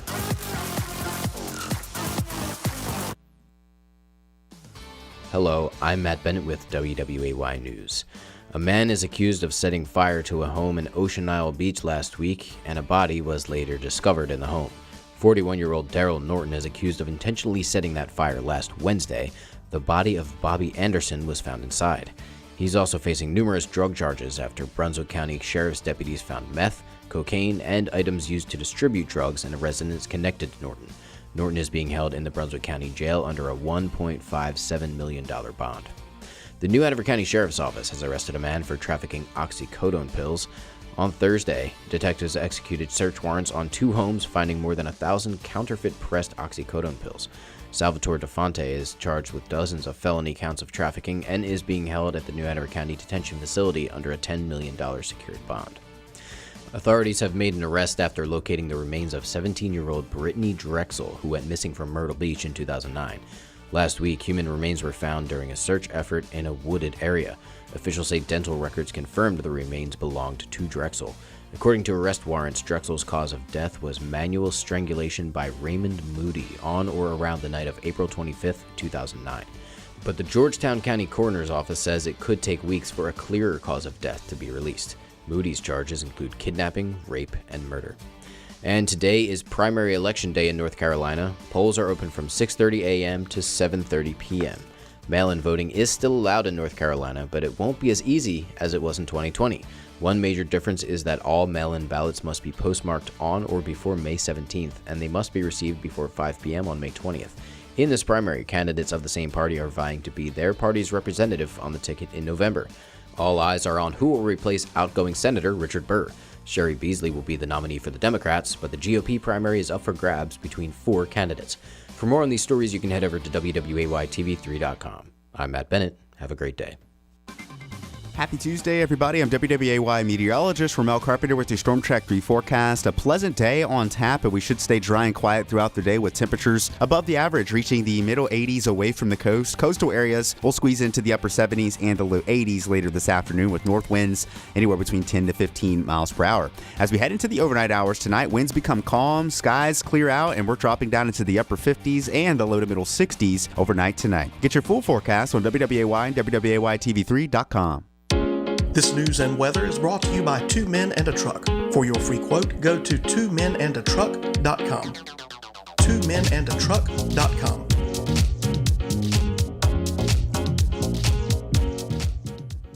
One Love Tennis started in 2013 to give back to young boys and girls. We now go through 460 kids a week that are learning about life skills, learning to succeed in life through academics and tennis. Putting those two together, if you do them well, you can write your own ticket. To get involved in this program, go to our website, one-love-tennis.org.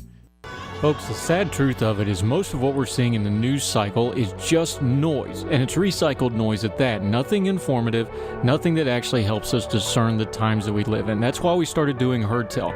Every morning right here on Big Talker Network, 7 a.m. with a replay at 3 p.m., we talk and discuss the issues of the day, culture and politics with knowledgeable guests, no yelling, no caterwauling, just grown folk talk about the issues that matter. Join me, Andrew Donaldson, every weekday morning for Heard Tell.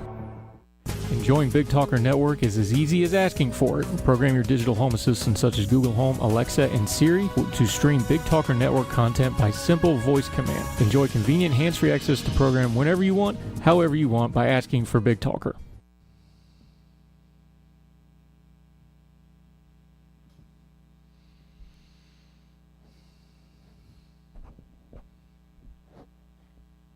Oh, there it is. Hey, welcome back to the Asylum, your refuge in a world gone mad. Absolutely mad. We're peeing on flowers, for Christ's sake. What the hell happened to us? We're all excited about seeds sprouting like third graders in elementary school. I think they're more excited that somebody gave them 12 grams of dust, but that could be me. Now, a question I've always had in the back of my head. Do other countries have a Florida? I mean, we have a lot of stupid people in Florida doing stupid things, right? I mean, not just the balloons, right, but the alligator wrestling and everything. It just Florida man, Florida man, Florida man, Florida woman, Florida man. I've always wondered if other countries had a Florida of their own. And I'm wondering if it isn't Bedfordshire? This is the story coming out of BBC. It's almost a self-fulfilling prophecy, if you will. Man jailed after telling Bedfordshire police, "Catch me if you can." So this Mensa candidate-looking criminal guy. Oh, yeah, a man, yeah. On his Facebook page, a man who commented, "Catch me if you can," on his wanted appeal on Facebook has been jailed for 8 years. Jordan Carr, the genius at age 20, was wanted in connection with an aggravated burglary when Bedfordshire shared the appeal in February of 21. His "Catch me if you can" comment received more than 5,500 reactions. Detective Sergeant David Gordon said he challenged us to catch him if we could. We did, and he is now going to prison for a very long time. I don't think 8 years is a very long time, but okay. I mean, that's at least, what, one entire presidential administration. Obama's, anyway. The last time somebody was elected for 2 terms, that should tell you a lot right there. Anyway, Bedfordshire police said in January 2020, Carr and a friend threatened 2 girls with an imitation firearm on Bedford Road in Kimpston to establish the whereabouts of a suspect in a stabbing that occurred 5 months prior on the same road. The force then shared the wanted appeal, and Carr was arrested June 2021. In February, he was found guilty of possession of a firearm with intent to cause fear or violence. He was also convicted of wounding with intent and possession of an offensive weapon in relation to an assault on a fellow inmate. At Guildford Crown Court on Thursday, Carr of Enfield, London, was sentenced to 8 years in prison in order to serve an additional 3 years on license. Bedfordshire police said Carr was classified as dangerous by the judge. Mr. Gordon described Carr as an extremely violent individual who has a certain arrogance about him and thinks he is above the law. He said he welcomed the sentencing and hoped Carr would use his time in prison to reflect on his dangerous behavior and actions. Not going to happen. But that must be there, Florida, because there's a lot of Bedfordshire stories, and this is not, completely out of context.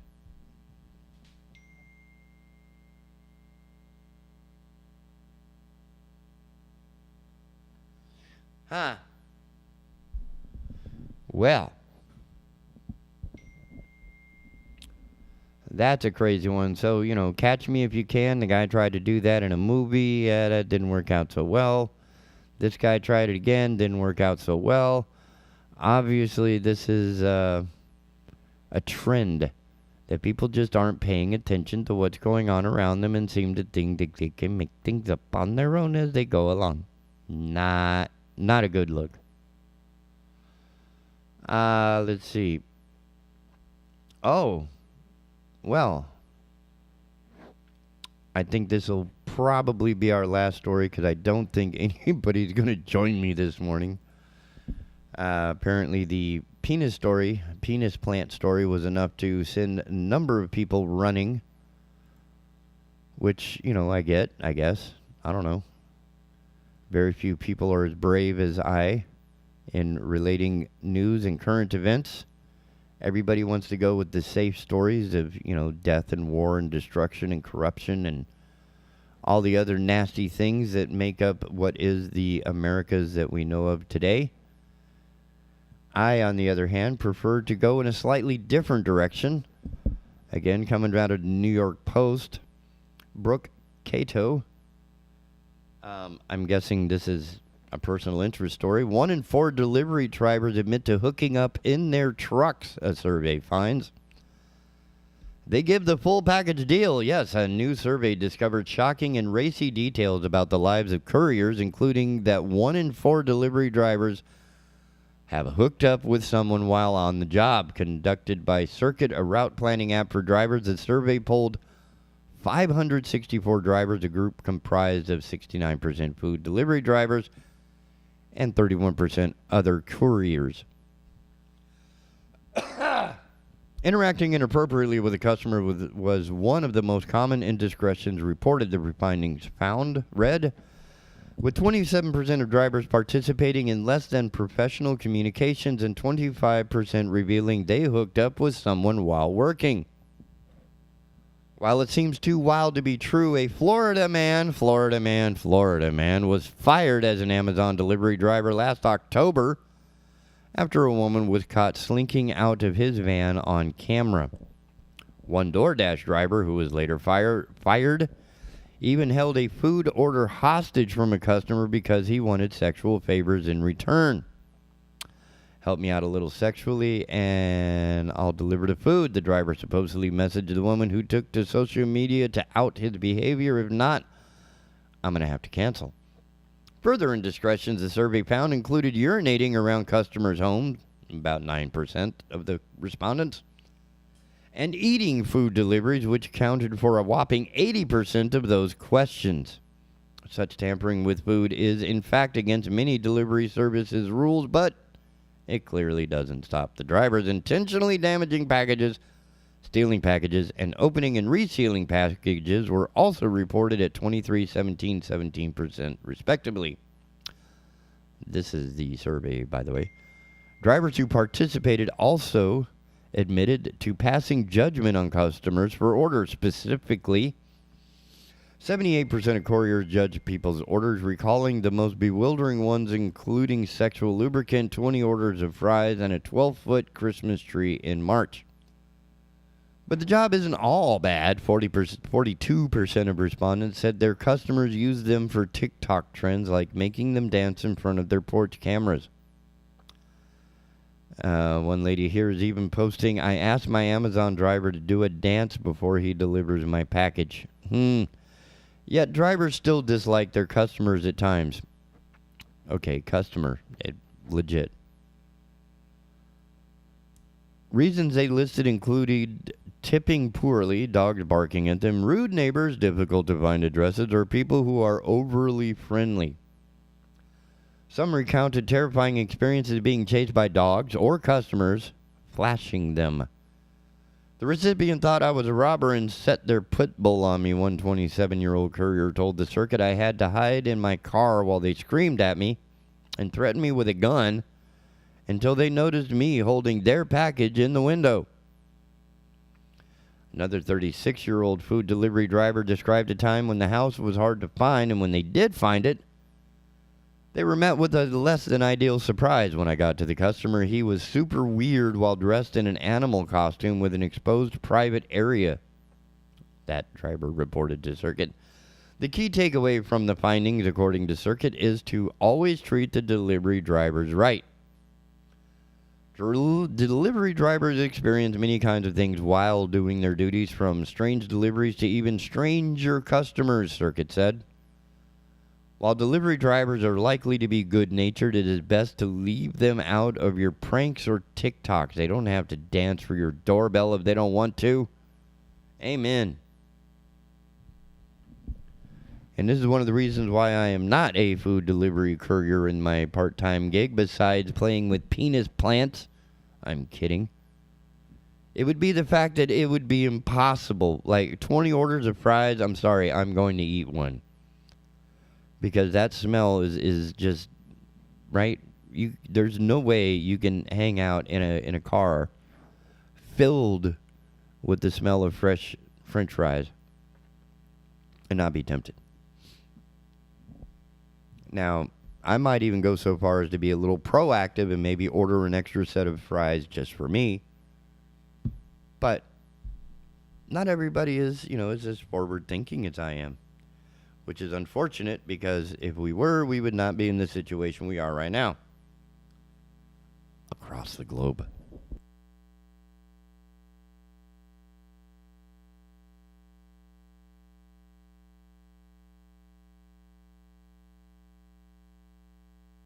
All right, I hope everybody's voting. I'm sorry, I was getting a lot of dings from my phone. Yeah, I stopped turning it off because I forget to turn it back on, and then people down the road later in the day are like, why haven't you responded? I've been trying to call you for 2 hours. Oh, I turned my phone off. Whoops. A lot covered this morning here on the Asylum. News you wouldn't get anywhere else. If there were any stories that I may have missed that you would enjoy my coverage on, and certainly any sort of poking fun at, which, is part of the gig, I think.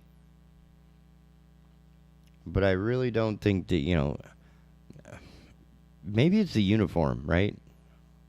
I mean, I remember my mom saying, a man looks good in a uniform. Maybe that's it.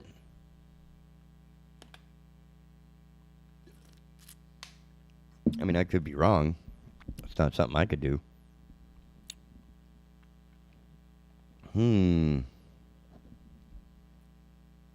Does Germany have a Florida?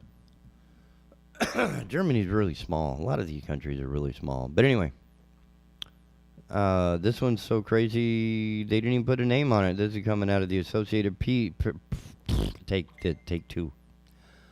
Associated Press. Peace at last. German students bury the classroom skeleton. Students at a high school in the western German town of Schleiden on Wednesday buried a longtime member of their community.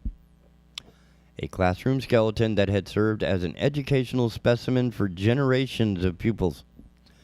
Around 80 students, teachers, and town officials took part in the ceremony at Schleiden's Protestant Cemetery, where the bones of the unknown woman were buried in a small coffin featuring symbols of all major world religions.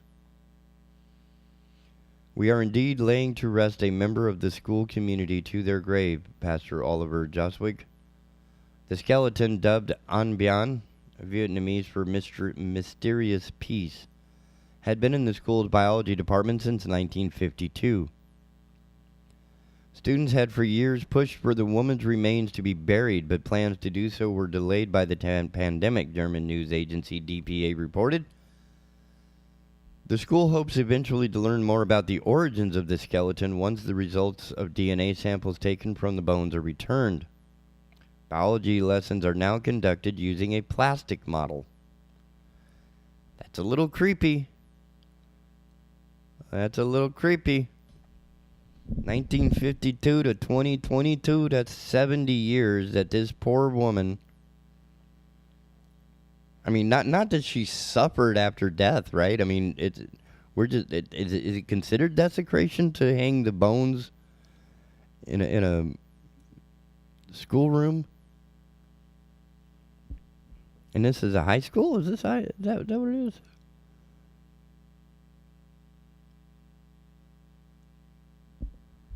Yeah, high school. I mean, how creepy is that? It's an actual dead person in Germany. And has been there since 1952. That's about 7 years outside the range, but still. And I still the part I find the most difficult to deal with is the school hopes eventually to learn more about the origins of the skeleton once the result of it. What? Nobody kept track of, hey, this woman donated her bones to the high school to be studied. It just doesn't make sense. Right? How did you lose track? Okay, I get it. 1952, there was a whole lot of dead bodies being, sorted throughout Europe. But to not know where the skeleton came from, I mean, did the lady... Because I'm guessing it's a female skeleton? At least that's what we're going by. That's going to be really weird if they get the DNA results back and it's actually a guy. Let's see. Bones of the unknown woman. So we know it's a woman, but we know nothing else about her other than 70 years of students have been staring at this dead person's bones. That's not creepy. That's not weird. Ugh. And at a high school, like a public high school, I could get it if you were in an actual medical school and you needed to understand calcification and ossification and other osteoporosis. What's the term?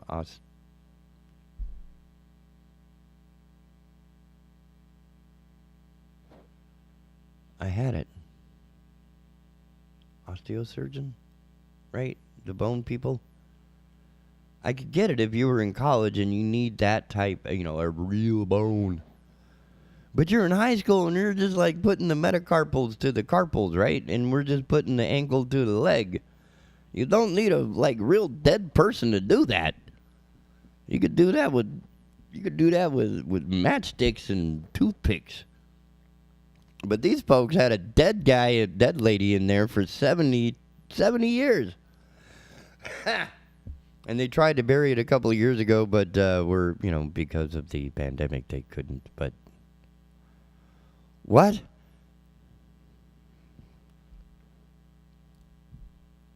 The plans to do so were delayed by the pandemic. You waited 70 years. I mean, the girl's dead. It's not like you got to worry much about it from there. But I'm sure there's going to be some peace and closure for the family if they ever figure out who it was. But still, that's a little creepy. I mean, let's take bets. Who do you think who do you think those bones belong to?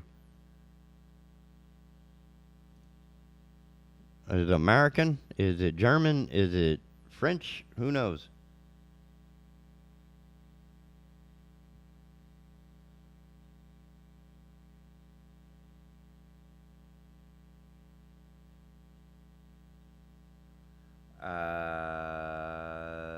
There it is. Nope, nobody's chiming in. Come on, come on. Y'all scaredy cats.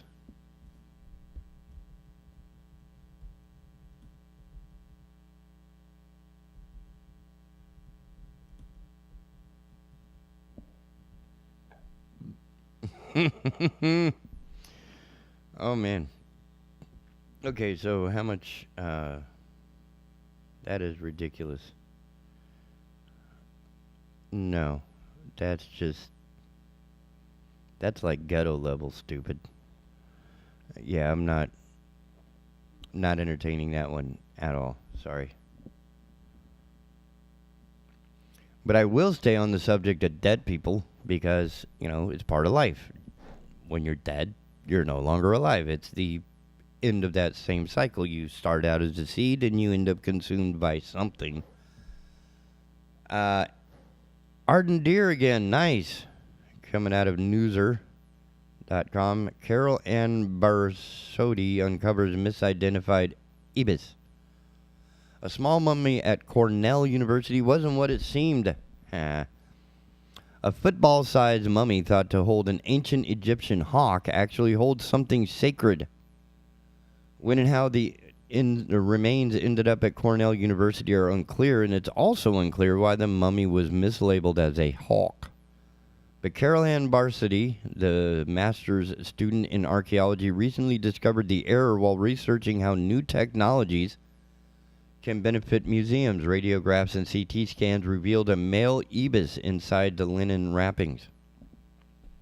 The black and white wading bird was sacred to ancient Egyptians who sacrificed them by the millions per Live Science. The sacrifices were in honor of Thoth, I have pronounced, the ancient Egyptian god of writing, learning, and the moon, who is usually depicted with a human body and the head of an ibis with a long curved beak. Not only was this once a living creature that people of the day may have enjoyed watching stroll through the water, Barsotti told the Cornell Chronicle, it also was and is something sacred, something religious. And despite being up to 2,000 years old, the CT scan showed its feathers and soft tissue are well preserved. The scan also revealed the bird was folded into form with its head twisted back and its ribcage and sternum removed, an uncommon practice for the time. Its leg was broken before mummification, while its beak was apparently broken after.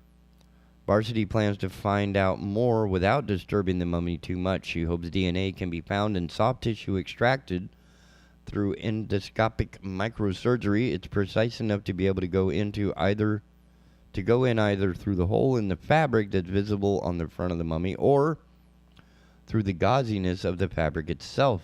Frederick Gleach, curator of Cornell's anthropology collections, tells CNN. Barsotti can then compare the DNA with ibis samples from across ancient Egypt's necropolises to hopefully nail down the age and region from which the bird came. Meanwhile, she's working on a hologram version of the mummy as well as a 3D story. Wild. That one's a little less creepy than the others because I thought the mummy was going to be like, we thought it was a guy, but it's not. It's a girl whose bones have been on display in a German high school for 70 years. That turns out to not be the case. Instead of it's still a bird, so, from a hawk to an ibis, and since we don't really know, an ibis?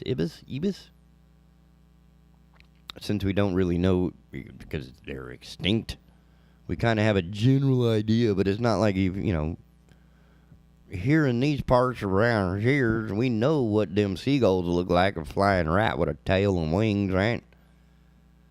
So we have a pretty good idea, or, the little sandpipers running up and down, about the size of my foot. Because when you kick one, it's about the same size when they connect. No, I'm kidding. but, you can't really get upset that it was misidentified as a hawk. I think it would have been safer for the person to put bird. And to be more clear about it, dead bird. That would probably have been enough. And then somebody would, what is her name? The nice lady. Carol Ann Varsity. She would say, oh, yeah, it's a bird. But what kind of bird? Right?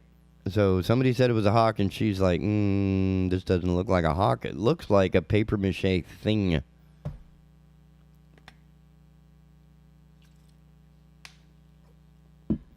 From the picture I can see here, it actually looks like a bad movie prop. So being able to determine that it was a bird under all that, not something I could do.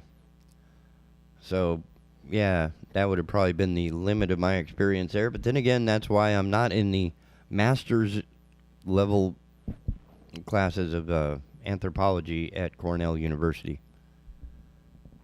No, sir. No, indeed. Ooh, from top to bottom and back again. Wait, how does this story go? Coming out of UPI, Simon Drucker. This one's kind of fun. State trooper from Poland helps former Polish president change tire.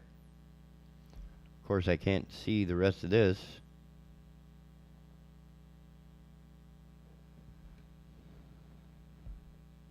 State trooper originally from Poland was sent to help change a flat tire Wednesday and ended up meeting former Polish President Walesa. Connecticut State Police shared on Facebook. Trooper Lukas Lippert, the pair, was called to I-84 in Toland, Connecticut to assist with a flat tire and was greeted by the Nobel Peace Prize laureate.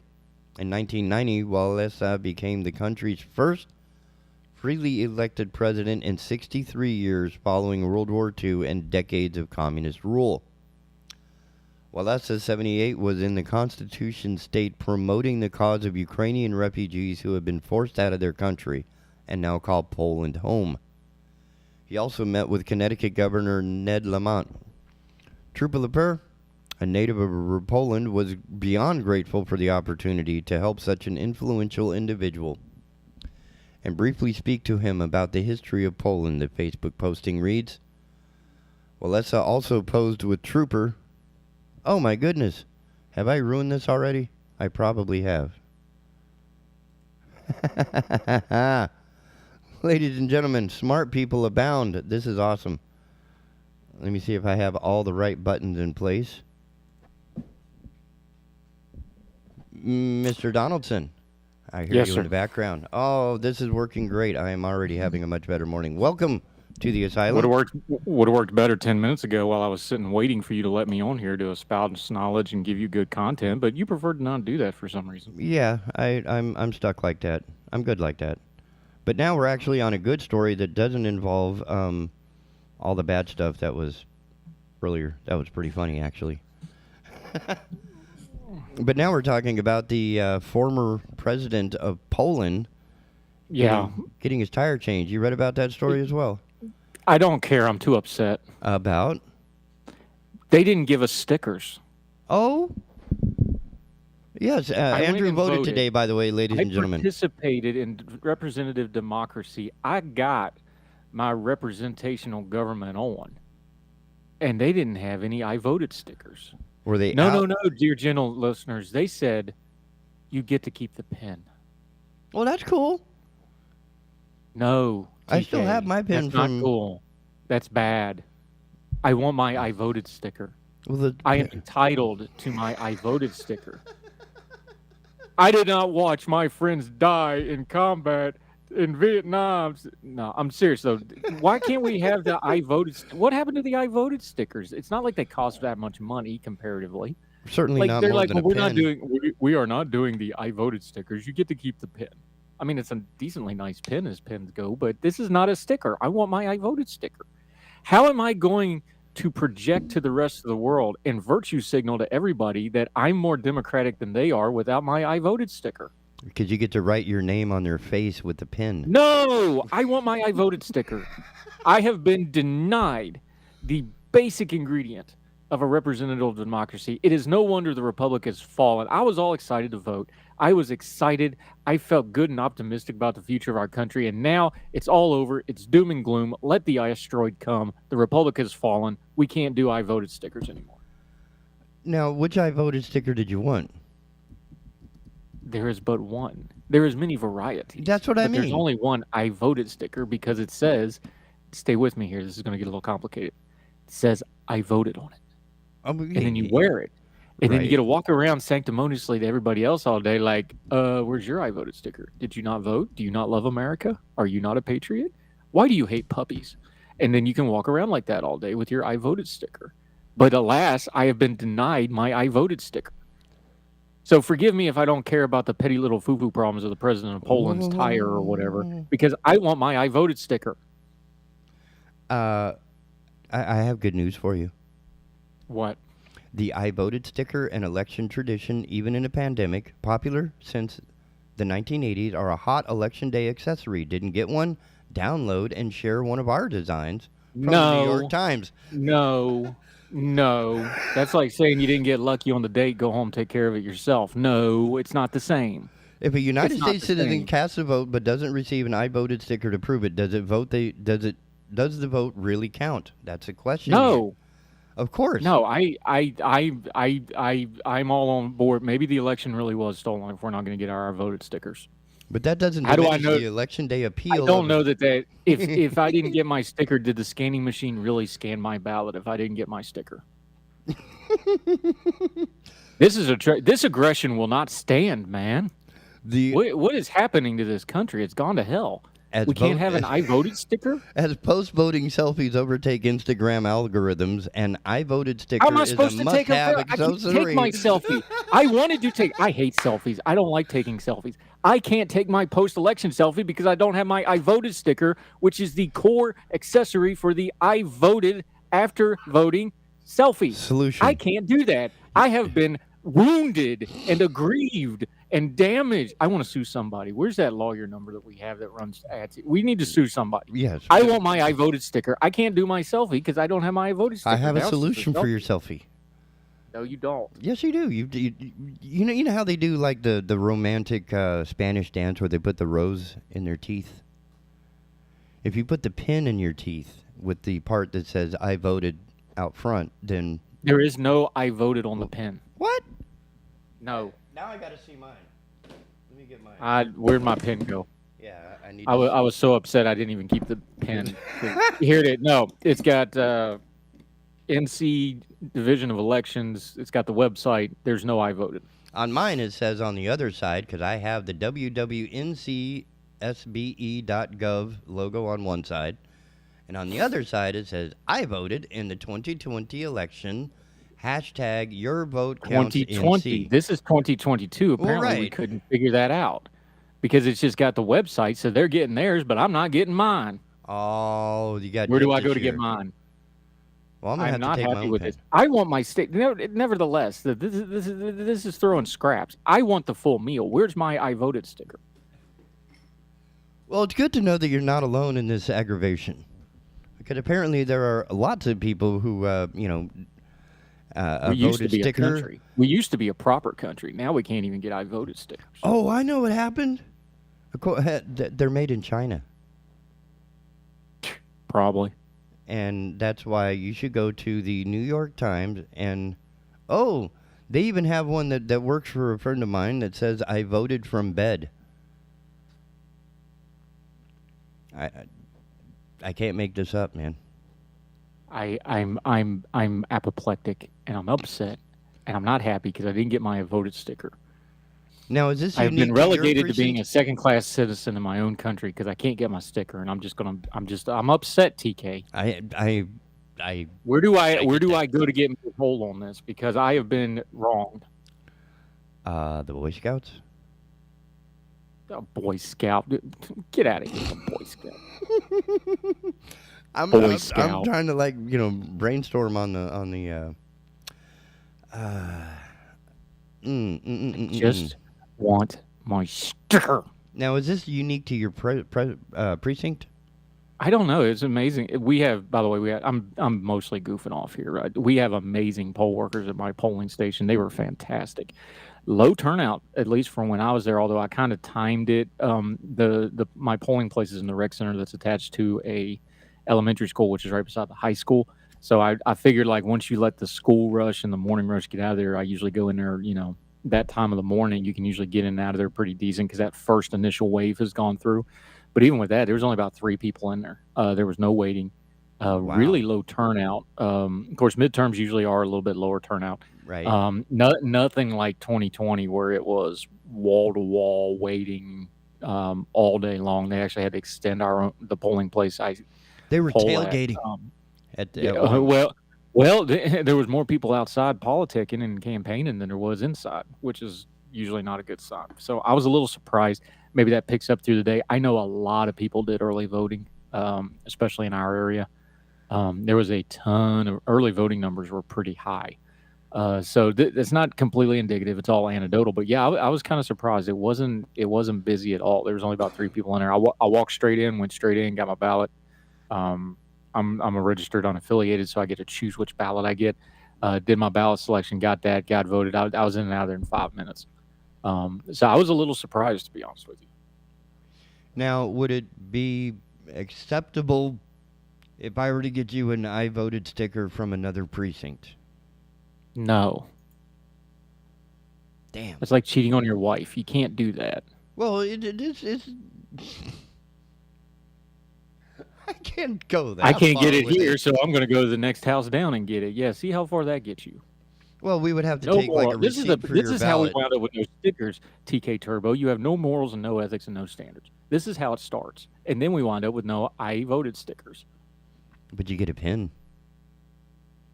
Is it a silver pen or a gray pen? It's silver.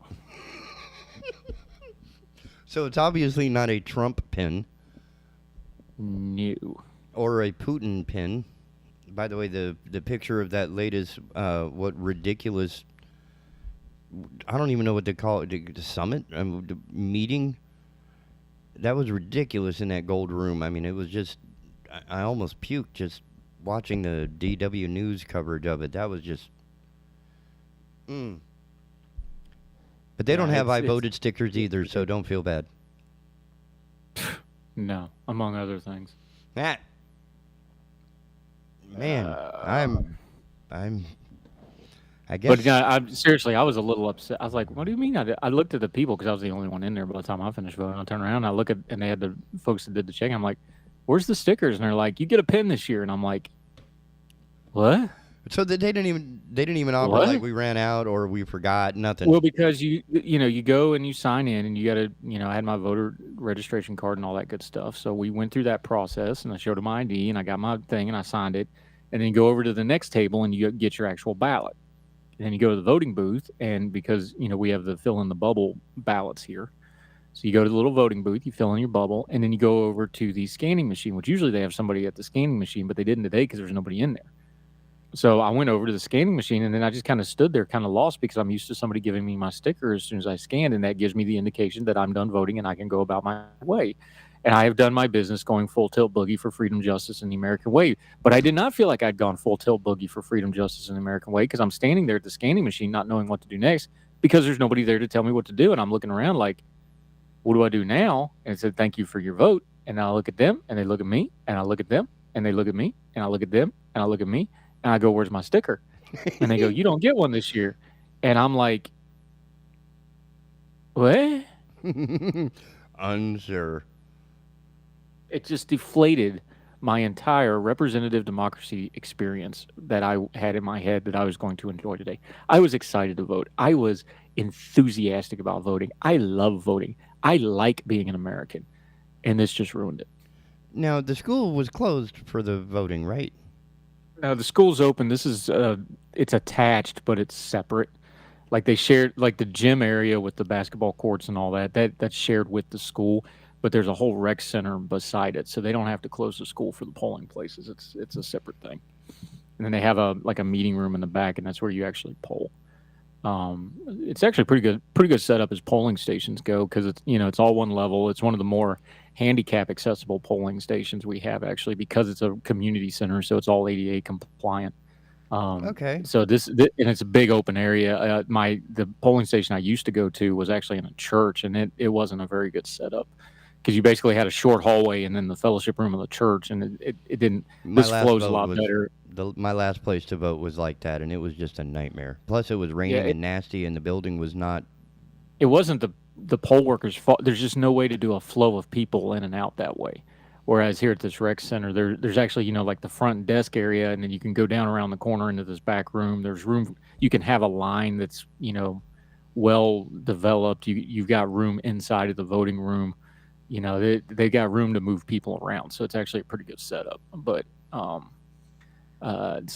bring that up. Our friend Genya Coulter, who's the election babe on Twitter, she's the polling expert. I'll bring that up when we're trying to get her on right now. Okay. On her tail, hopefully next week. But yeah, I'm going to bring it up with her. This is actually one of the best laid out polling stations that I've ever been in. They have an ADA compliant station that you can, you could easily get a motorized wheelchair to, no problem. The poll workers were fantastic. Had a door greeter. Everybody was friendly. They knowledgeable folks, got us in and out. I always want to praise our poll workers because those folks make democracy work and they don't get enough credit. I enjoy voting, but I was a little upset about my sticker. Well, I have to say I've not seen any other lamentations about it, but neither have I seen anybody on my news feed with a selfie with a I voted sticker. Because we can't. We have been denied this basic. I mean, we need to convene the Hague. Oh, wait a minute. Jefferson County, Kentucky has wristbands that say I voted today. Wristbands. Wristband. Wristbands. We're doing wristbands? Really? That's what it's come to? Wristbands? The hell happened to this country, man? We used to be a country. I'm used to doing wristbands for like... The Patriots at Lexington and Concord did not come off their farms to die in the dirt from redcoat musket fire for us to have wristbands. This is serious. Oh, this is how the terrorists... This is why the terrorists are winning. This right here. Well, we're going to have to petition our government... redress of grievance on behalf of our friend Andrew Donaldson to see if we can't replenish the stocks of I voted stickers. There better be one in November, or there may be some stuff go down if there ain't one in November. Matter of fact, I better get two. I want reparation I voted sticker for this one. I better get two in November. Unbelievable. An unbelievable stain. A stain on the sacred halls of our democracy right now, where the adhesive stickiness of a cheap sticker ought to be. There is a gaping, sucking chest wound of awful where our I voted sticker ought to be. I'm aggrieved, TK Turbo. Fix this. I think the only way to go back to some sort of normalcy for this would be to have like all the sticker designs on a roll like they do for kids at the skee ball joints. Like, honest to God, why... Do you want the one that has the flag, the one with the red, white, and blue, the one with just the words, the one with the logo? I kind of like the one with the flag. The one year they did the one with the... it had like the comic book blurb, and it said, I voted, like it was, with the comic book thought bubble blurb thing around it, and it had a thumbs up. That was a while back. That one was kind of cool, because it was like you're telling people when you're virtue signaling that you voted that day, and you leave your sticker on your shirt all day. And it had a little thumbs up, and it had the little speaking bubble from like a cartoon around the I voted. It was like you were saying it to people to be really obnoxious about it. I like that one. That one was way over the top. But yeah, usually it's the flag. Hold on, I'm looking because I got my 2021 here stuck in my... Here it is. Yeah, there it is. This is the flag. It's the flying flag, the wonderful, amazing American flag, which everybody loves if you really love America. But we can't love America today because we don't have any I voted stickers. No, I still love the USA, and I do not know that I could put my hands on any of the I voted stickers over the last 40-something years of my life. So, I'm upset. Sorry. I'm allowed to be upset one day out of the year when they have ruined and desecrated the halls of sacred democracy. Well, it's not like they pooped in the rotunda. They might as well have. They might as well have just took a big old dump. Because we don't have any I voted stickers. Man, we went. From, no wonder China. We went from no wonder China is to taking Amber over Heard in a minute. That's enough of that. All right, TK, I'm having fun with it, but yeah, I want my sticker. That's enough out of you. All right, we're way past the top of the hour. We got to get out of here. We'll try this again tomorrow and try to do better. And I'll pay attention to somebody knocking at the Google Meet door. I'm glad the thing worked. That was the big thing for me, is all the tech work is making sure that it works. But, yes, you are correct. We have completely steamrolled the hour at the expense of our friend Yael Osowski, so I shall make it up to him as quickly as I possibly can. Sir, thank you so much. I apologize. Yeah. He's the only one that knows how to do all this internet stuff. You better keep him happy. Oh, yeah, man. And I'm sorry on behalf of the Pollsters Union of the United States for failing to provide you with the necessary selfie accessory. You should be ashamed of yourself, TK. We'll talk to you later. All right, man. We will see you probably in the next couple of days or so, and I need to pick some good music to make to... Yeah. Figure it out. We'll talk to you tomorrow. That'll calm you down a little bit, I hope. Okay. Bye, buddy. All right, we'll see you tomorrow or in the next couple of days. Ladies and gentlemen, as he had mentioned, we had blown right through this thing, so enjoy the commercial-free version of Consumer Choice Radio with the I.L. Osowski. We will see you tomorrow right here on the Asylum, your refuge in a world gone mad. Please, don't go nowhere. Well, stay tuned, have fun. See you tomorrow. Keeping Holden Beach informed. The Big Talker 106.7 FM WFBT, Carolina Beach. Teachers and parents, the North Carolina Symphony is here to support you as you carry on the education of your children and students. Take your kids on a free virtual field trip to the Symphony with a virtual education concert and companion student book. Go on a virtual journey to learn what makes music music, with music by William Grant Still, Beethoven, Brahms, and more. Access the free video and student book with password 1932 at ncsymphony.org/virtual.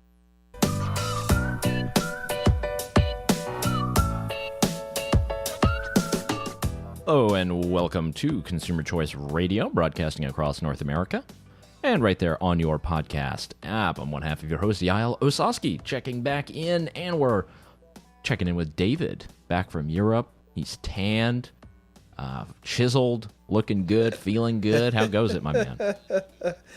It's good. It's good. Very good. Weather's nice. Getting out to golf. It feels like summer's finally here. Yeah, life is pretty good right now. No complaints. All right. Well, as good as it might be for your humble host here, there's a couple of things that we're breaking down here on the program.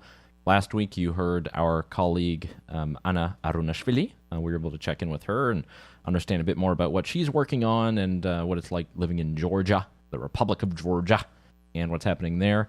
I wanted to get into a few topics today, and then we'll also play a clip later in the program for our last segment, an interview that was conducted by a colleague of ours. Michael Landl will be speaking with Professor Bernd Meyer, Dr. Professor, from the University of Graz. He is one of the most world-renowned experts when it comes to the impact and effects of nicotine. I thought it was something interesting to share on the program.